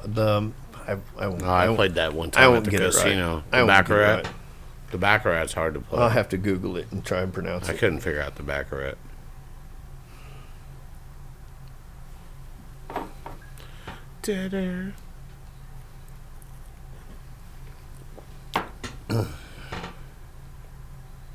The Bhagavad Gita. I'm reading that right now. Well, I had that at a Greek restaurant. The Bhagavad Gita. It's got like some sugar and like some crunchy in it. A little caramel maybe. Well, I'm reading it. I'm currently reading it. No. It was pretty good. I like the butter chicken. No, from the Greek restaurant? No, from the Indian place. Oh, I thought you said baklava. No. Bhagavad Gita. Yeah. I'm not pronouncing it right. Yeah, no, the baklava is fantastic. Whatever. I love the baklava. But I've never. You'll never hear me dismiss God, just the religion itself. I'll never dismiss God because how the fuck would I know? I'll know when I'm dead, and at that point, if I figure out how to come back and tell you, believe me, B, if I'm right, you're gonna fucking know about it. Well, that's the whole thing. What it's just about your faith based, and that's how you're brought up, and that's what you've learned, and that's what you've researched. That's what you dove into. It's what you want to believe to make things comfortable. But I'm not comfortable. You're not comfortable knowing there's a God? No, I'm not comfortable. I'm not comfortable in none of it. Do you believe there's heaven and hell? So Drew, you posted something like a week or two ago. What'd you post? I don't remember what you posted. It was. I mean, it's about, and it wasn't an ego post about like worried about somebody's going to remember me. It's just like. But that's what you posted, yes, right. But people were going in there and they were kind of posting philosophical things, right? And so my thing is what is it? And this goes back to what you were saying. That's why I'm bringing it up. What is it about this life that makes us want to hold on to it so bad, that we will suffer just to continue it? And the question goes double for Christians because paradise is at the end for them. So why suffer through that cancer of life? Why suffer through that cancer treatment? Why suffer through that horrible illness, hoping and man, pray that I make it through this horrible, horrible illness so I can delay paradise. What is it about this life that we hold on to it so deeply? For me, I can understand because I don't believe in paradise. Mm-hmm. So I don't know what's there. It might be fucking nothing. So why am I in a hurry to find out about nothing? Right. So for me, I understand, but for Christians, I don't get it. Because why delay paradise? What is it? I mean, maybe I can't speak for all of them, but when you have something to live for that's more than you, it makes you want to stay. 10-4. But once you're 80 years old, your children are grown. Doesn't matter. You're there's so much past just your offspring that's worth living. Yeah, so like your kids, your grandkids, even your great grandkids. Yeah. Every great grandparent that walks in the door is like, in my office is like, this is the best thing that's ever happened. Full of life. Okay. Full of new life. Okay. Yeah. All right. And the thing is what about reuniting with the ones they've lost, the ones they missed, the ones they've lost? They know they're there. They know they're there. They're not going anywhere. They're not going anywhere. Right, they're stuck where they're at, bro. They can't get back. What about the fact that train runs one way, right? What the stairway runs one way. What about the fact that okay, fine, they're there forever. So when I get there, I'll be there forever. Right. So enjoy your time now. Make the best of your time now. So these people will eventually join me there. I'll see them again. So now, once again, everything's not so bad. Why am I suffering through this horrible, horrible disease? Because when everything's fine and you're healthy and everything's good and money's right and everything's good, then there's it's not suffering, good. Right? Right, it's not suffering. But why, when it goes horribly wrong, what makes you cling to this so badly? Because I'm not a weak bitch. Because, so badly. So, I think, and everybody here has been at a bottom, one of our own versions of a bottom, right? Right. Like, so what was the point in building yourself to where you're at now? What was the purpose of not just staying there at that bottom? And it's the same point why Christians don't want to die yet. Maybe they're not sure. But they're not scared of dying. I mean, maybe they're trying to make sure. There's no room for doubt in that religion. There's no room for doubt and faith. No. But it's faith. But like some people people's fucking craziness runs deep, right? So you could have a fucking bad month and you're a shitbag to everybody and punch fucking grandma in her face and shit on old lady's lawn and fucking blow guy's car up and you're like, I'm not going to heaven, and you're like, I need to stick around and do fucking 6,000 more good things so I can offset that, But can you ever offset it? No, we've had that conversation here. Can you ever offset it? I think with whether Pastor Corey or somebody.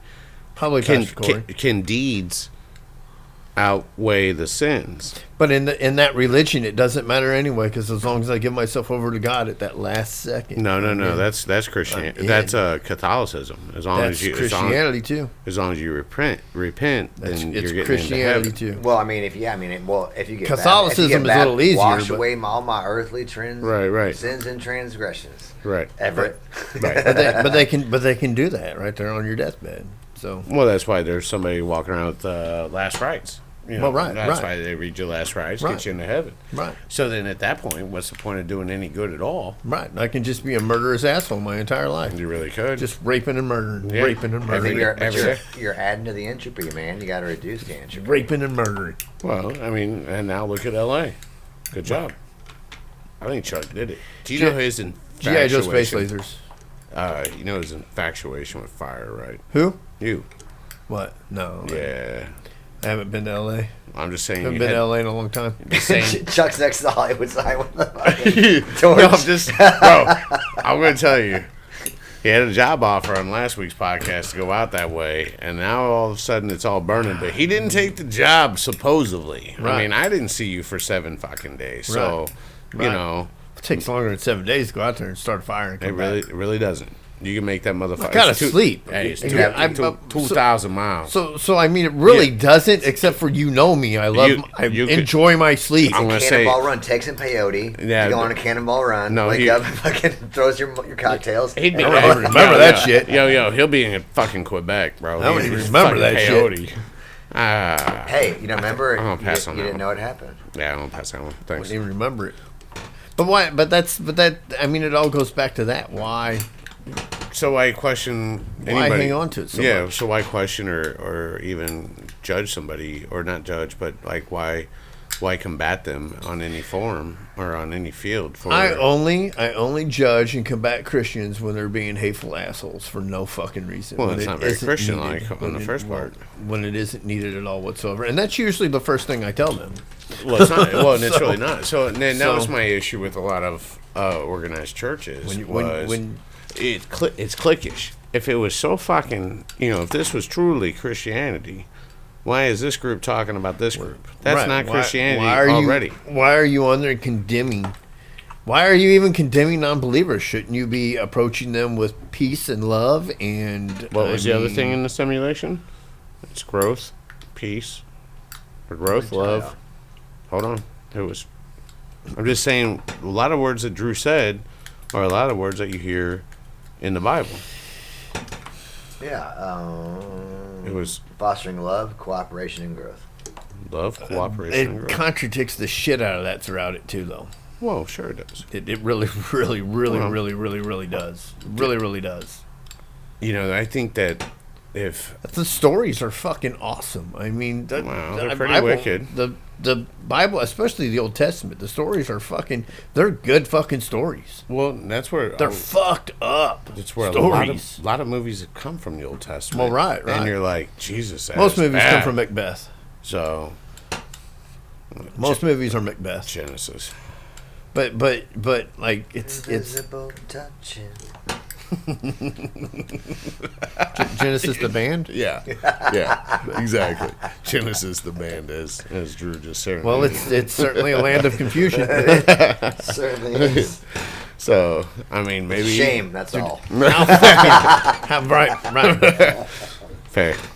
Well, how bad did that video scare you when you were a kid? Oh, the Land of Ronald Confusion. Reagan one? Land of Confusion. Yeah. Ronald Reagan and the monkey. Yeah. And he's sweat at the end. And Nancy's in bed with him. Bro, yeah, you fucking kids that can skip to the next video. Fuck you, man. We had to sit through that. I seen a reel or TikTok, whatever the fuck it was. Somebody was they seen Tool's sober video, and they were like, "Oh my god, no wonder Gen X is so fucked up," right?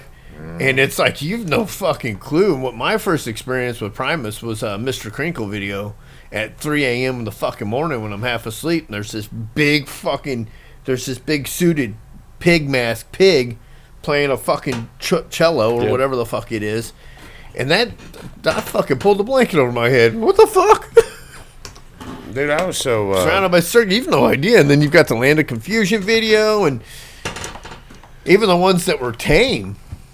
Dude, you remember... They're fucked up. I mean, speaking of being fucked up, like, you remember renting the fucking Faces of Death movies? You can find those on Legato. I was gonna say, watch them all the time.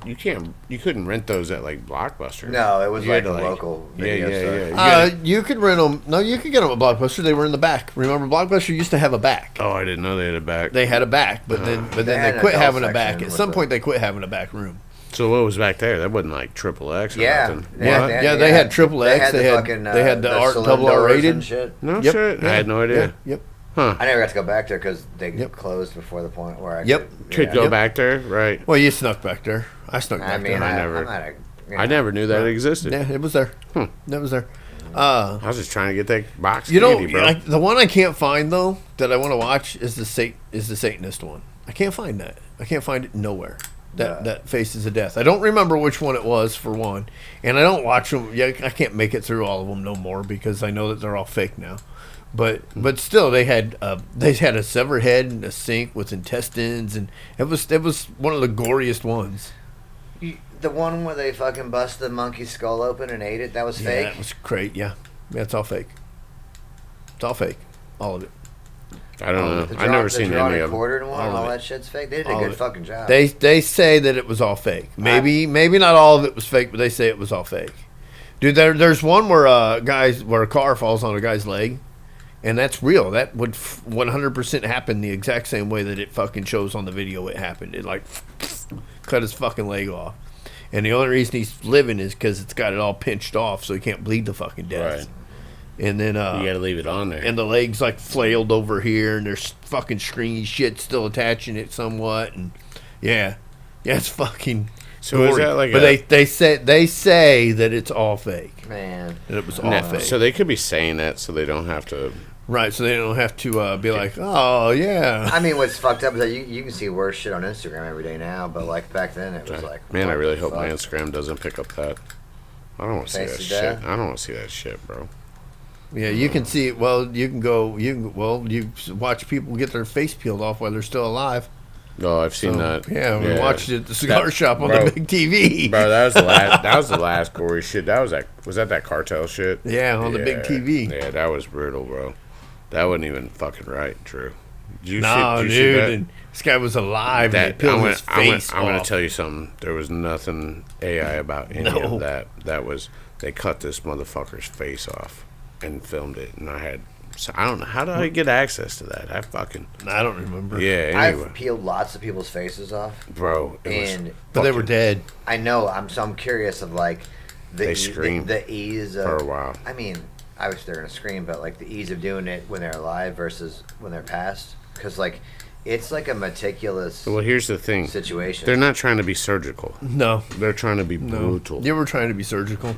They did this with a machete. Yeah, bro. Oh no, yeah. This is sawing at it, man. Yeah. No, this was this. I kind of forgot about that till now. Now I feel different because I remember seeing it, and because I think I watched it more than once even because I was watched it a couple times trying to figure out if it was actual fucking legit. Now, see, I could watch that, but I couldn't watch the beheadings. I could not watch them behead those people. Couldn't watch it. I think everybody in the world that watches movies should at least see one real beheading to show that it's really not that fucking smooth. Yeah, not that easy. No, it takes a couple whacks. Yeah. It takes a couple whacks. Yeah, no, it takes quite a few sometimes. Yeah. It takes a couple whacks. It's not easy Is that sign up? Is that a real sign? No, it's just all fake. Oh, okay. A sign where? What sign? I've heard about this sign 3 times now. Well, I never said sign. It's just a cool looking image. And no idea what's going on. Is that actually her? When this plays, you go through and watch it because you've said sign a couple times. I have not said sign any times. I never watched this shit, bro. Who the fuck watches this? Well, listen. Hold on. Sean. What up, Sean? Call Mike and tell him how many times he said sign. Somebody text me the amount of times I said fucking sign. Other than the fact that we keep repeating it now. Well, now before now. I saw the sign. And it opened up my eyes. I saw the sign. Life is demanding. And all you want is another baby. Hey. It is all I want. Hey, what was that rock song where the sign says you have to have a membership card to get inside? Ooh. It's a good one. That was a good one. That was Tesla, but the original song was by some electric band. I only know it for Tesla. It's not the original song, but Tesla's not the original song. No, I know, but it's like the. It was a hippie song before that. It's like the I don't know the original singer though. I don't know the original singer. What was it? What did the other sign say in that song? Because that was pretty decent song. I don't know why I can remember that. 5-man electrical band. Tesla did it when we were that age. Tesla did it. How long do I got? 30 seconds. Yeah. Tesla did it, and then somebody else did it again. Bro, that's so old. It's got a 45-second intro. You might as well skip to some words. Right. No, hang on. I got 15 seconds left. You ain't gonna get a word. It's a 45-second intro. It's her right now.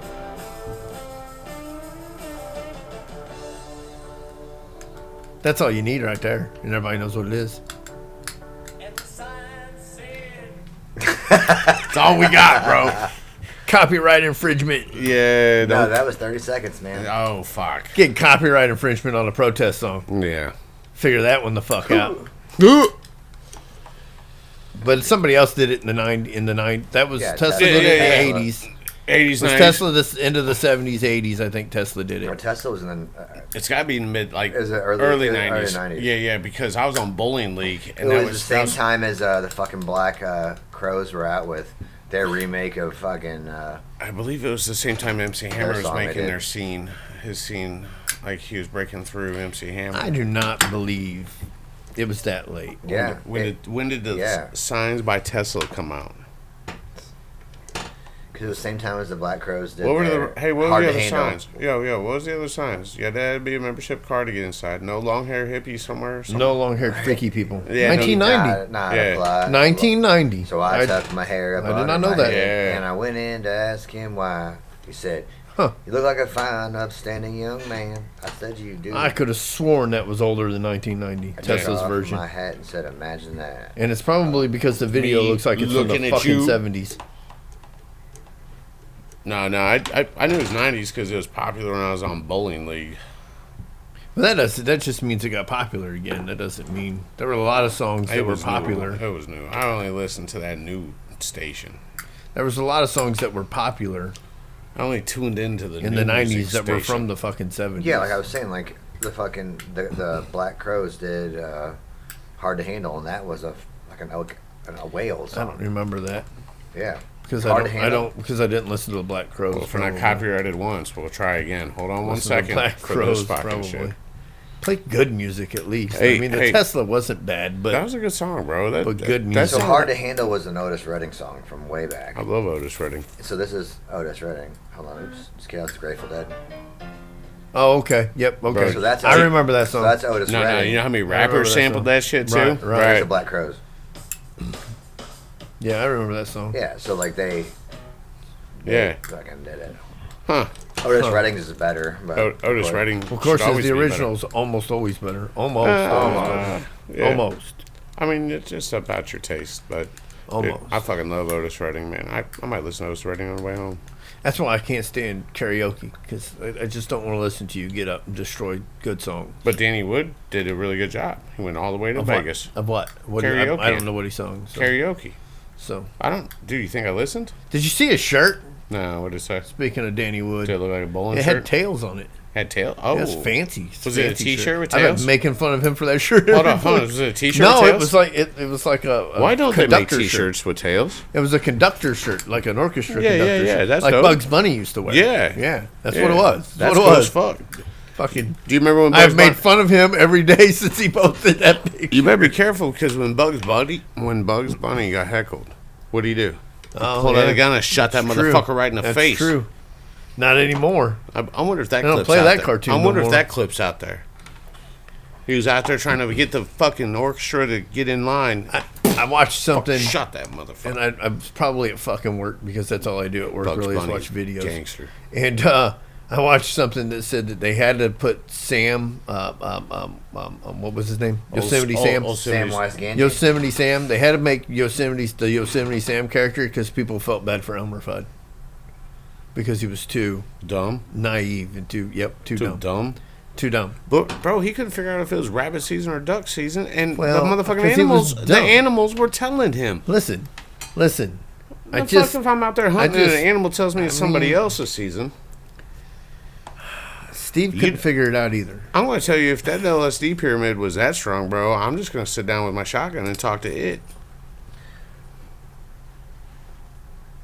Yeah. What? Mm-hmm. Melissa didn't know who Foghorn Leghorn was. I'll tell you. Let me tell you, boy. I'll tell you. Come here, son. So she looked him up and she's like, "Oh, I remember him." And then she's like, I wonder if he had an old lady. He looked up his fucking girlfriend, and it's that skinny old fucking chick with the blue hat. Yeah. The old hag? I can't remember her name either. Mrs. something. I can't remember her name. Patty or some shit. And his nemesis was the chicken hawk. Yeah. Always the chicken hawk. Yeah, it was the chicken hawk. Dude, I always rooted for that chicken hawk. Or the dog. He had problems with the dog. Who was the little one? He had beefs with the dog. What do you mean, the little chicken hawk? The chicken hawk? No, the little one who was his buddy, wasn't it? No, there was a little one that her son. The old lady's son, he had the little chick that had glasses. Boy, I tell you, Miss Prissy. Miss Prissy. Oh, yeah.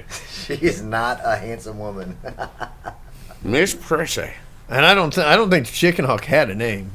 It might have, but I don't think it did. I was like, I'm gonna get them groceries. The best Tex Avery character was the Southern Wolf. You want my opinion? It's Henry Hawk. It was Henry Hawk. No, he's got glasses. Billy Boy. Henry Billy Boy. Oh, okay, over there. Henry Hawk. Yeah. Henry Hawk. And then there's also Egghead Jr. Yeah, that's my. Yeah, that was the chick, with right? With the big glasses. Yeah. That was her son. It was her son. That was Miss Prissy's son? Yeah. That makes sense. That okay, bitch. yeah, that checks out. That checks out. Yeah. He was a fucking douche. It's her son. He didn't even like them apples. Never went to He was fucking... a terrible father. He 'Cause never... If that was his old lady, then he had to be the father, and he was a terrible father. Yeah. Never went to fucking Harvard. I can tell you fucking that. Dude, Terrible father. Benchmade, fix that fucking thing up. Ball bearing. So, Ball bearing. What? yeah, ball bearing. Oh, we're playing with their knives. Benchmade made a good job. That's nice. I like I like the blade shape. the release. Yeah, the release. So it's sitting on that ball bearing right there, right? So when it's gravity fed. Is that a switch?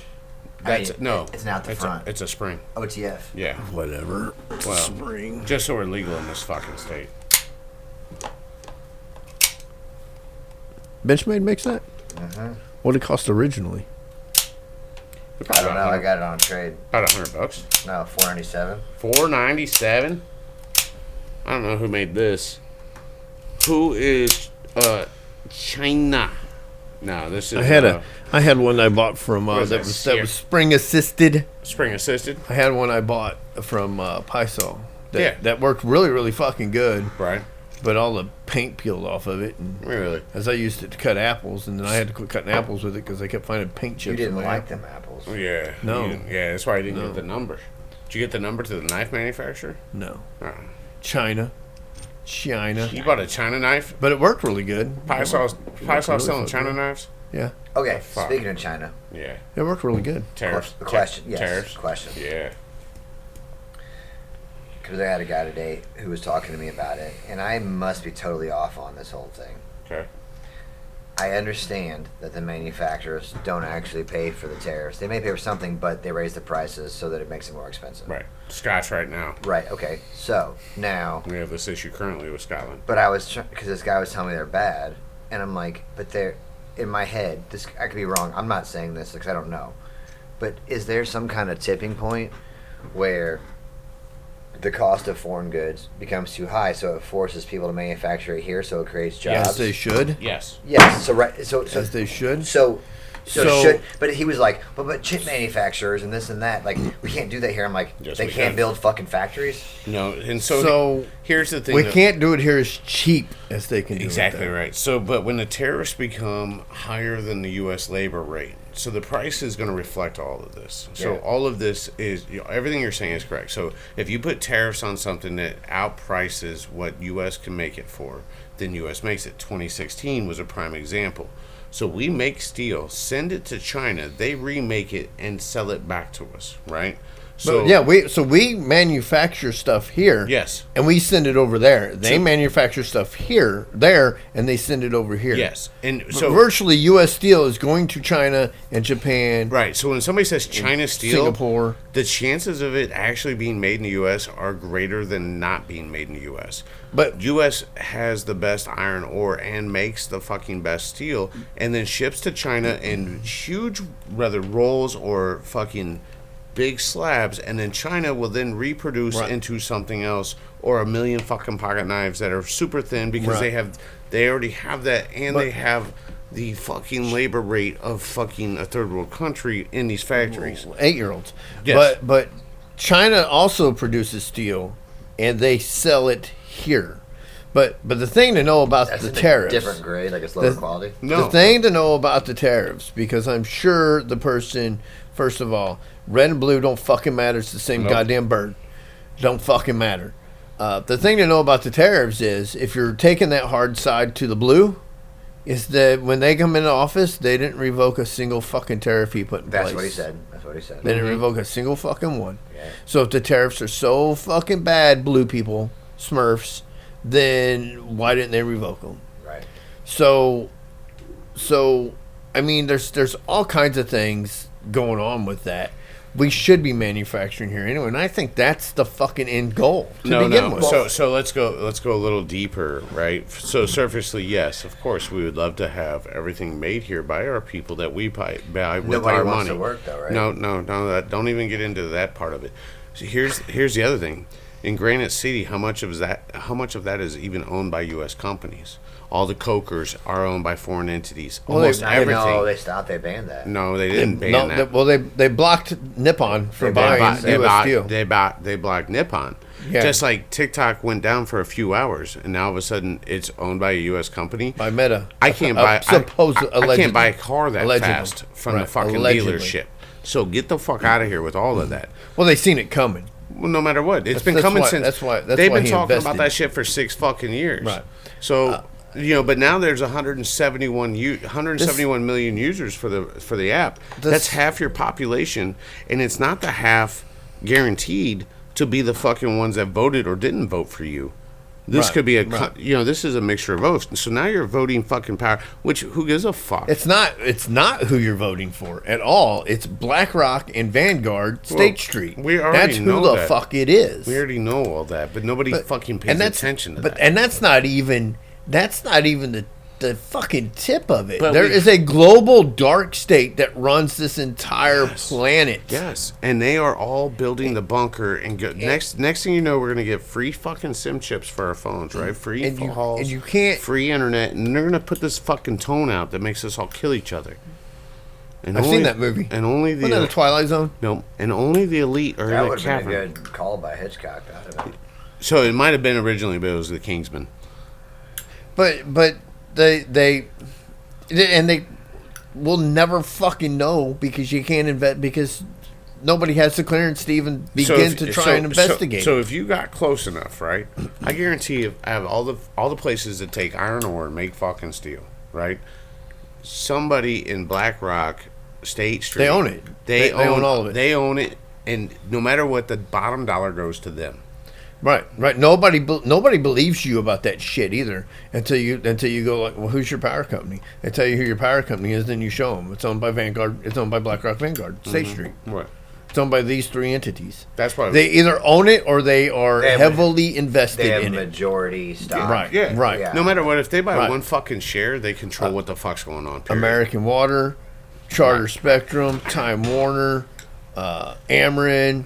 And of course, Ameren owns all its own little subsidiaries. You mean Homefield's not some home? Homefield, there's a new one too. There's a new one because he was just at my door yesterday. There's a new one, Vivint or some shit. I think it said they own BlackRock, Vanguard, State Street own fucking everything in this country, or if they don't outright own it, they are heavily invested in it. And that's not even the fucking beginning because there's some global dark state going on. Yeah. That anytime anyone even begins to try and investigate, they get Kennedy'd. Yeah. Or Clinton. So,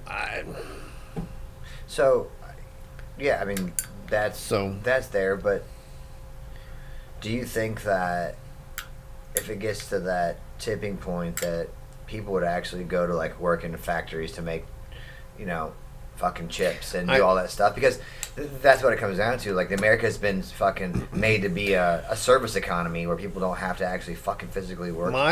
My opinion is it's a non-issue because they're not going to do anything either one way or the other. Neither side is going to do one. Just like the immigration problem. You know how quickly we could solve the immigration problem, and with a fucking brilliant fucking plan that it doesn't make any fucking sense at all why we're not doing any fucking way.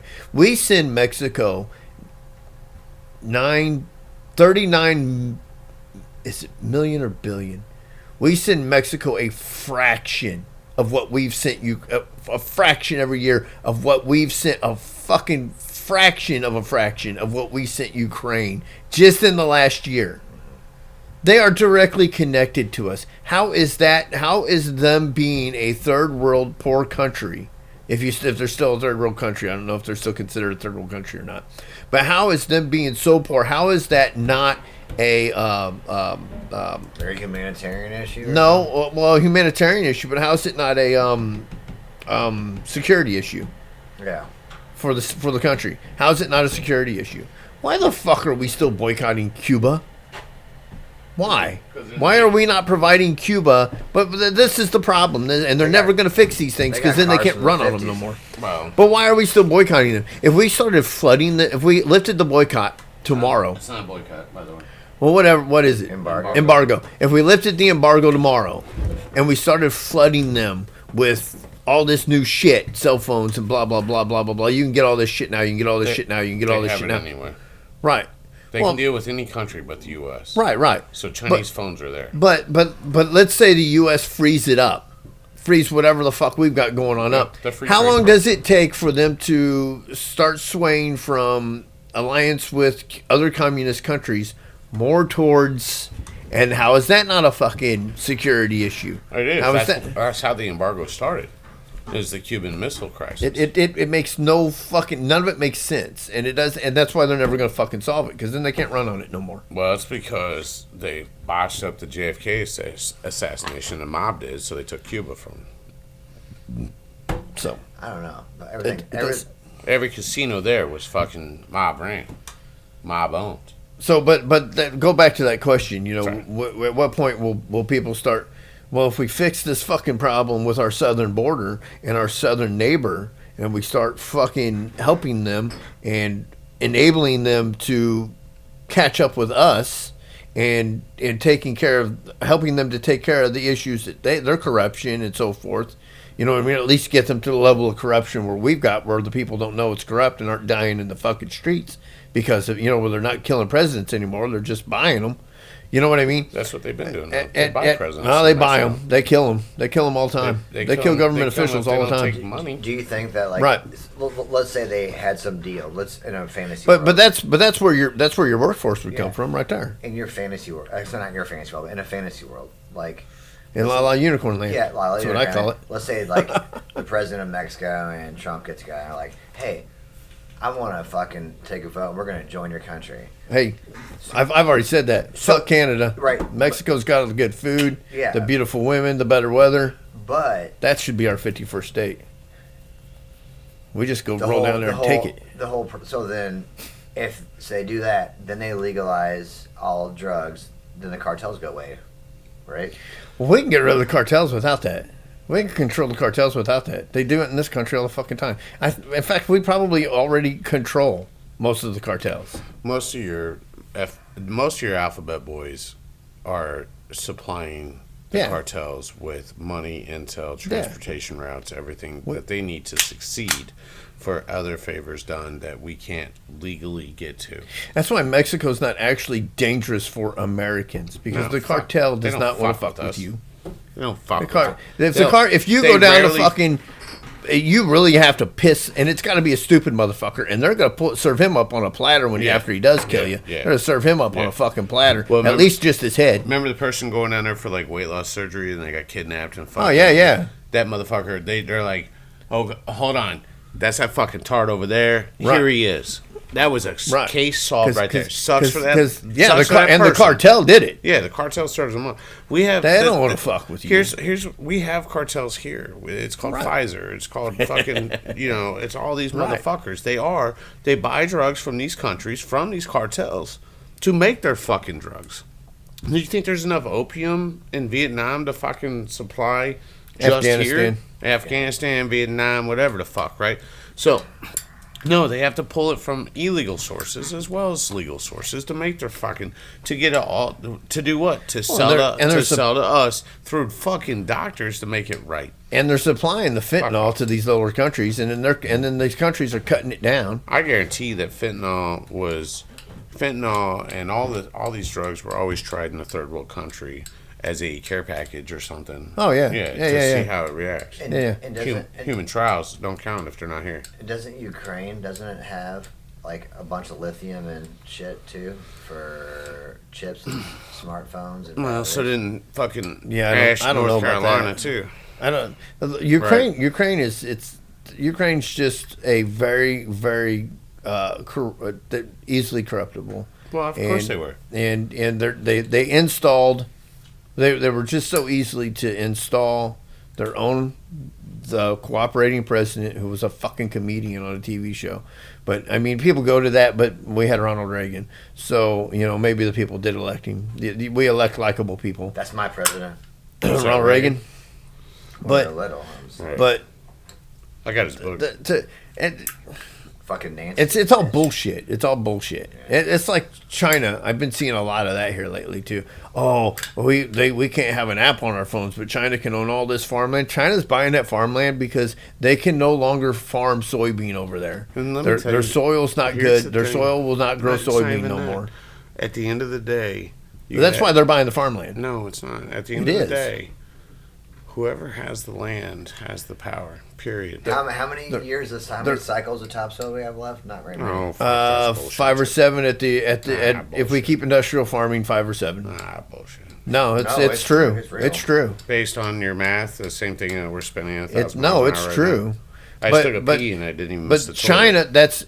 China's buying up the farmland because they cannot sustain their own soybean fields, and we still have rich enough soil to grow soybean, and they cannot feed their people without our soybean production. They import the most corn out of any country out of the U.S. Corn and soybean, yes. Yeah.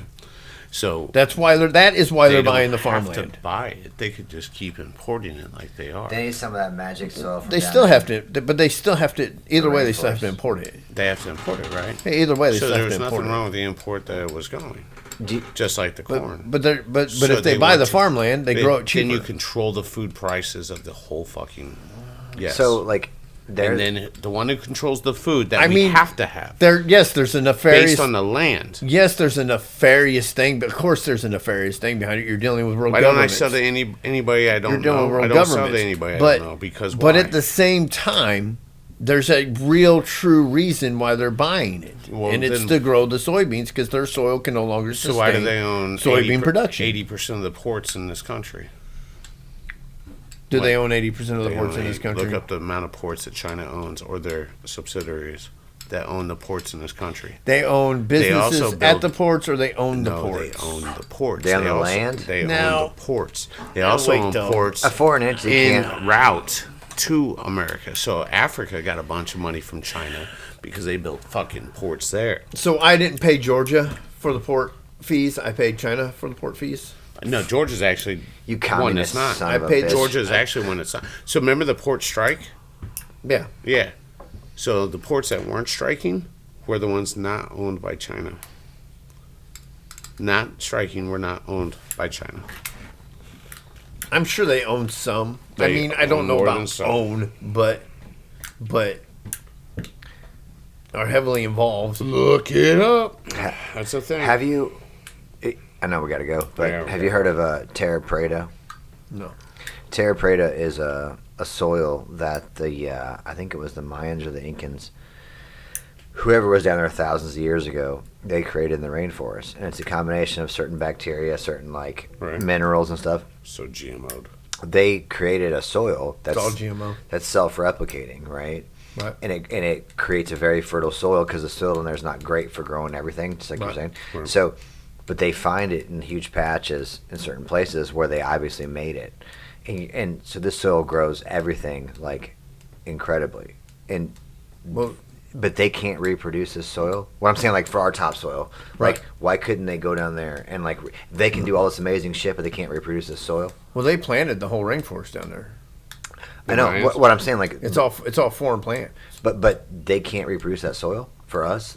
It's weird to me. They can't fucking do that. They know what it's got a name. They know what it is. They know.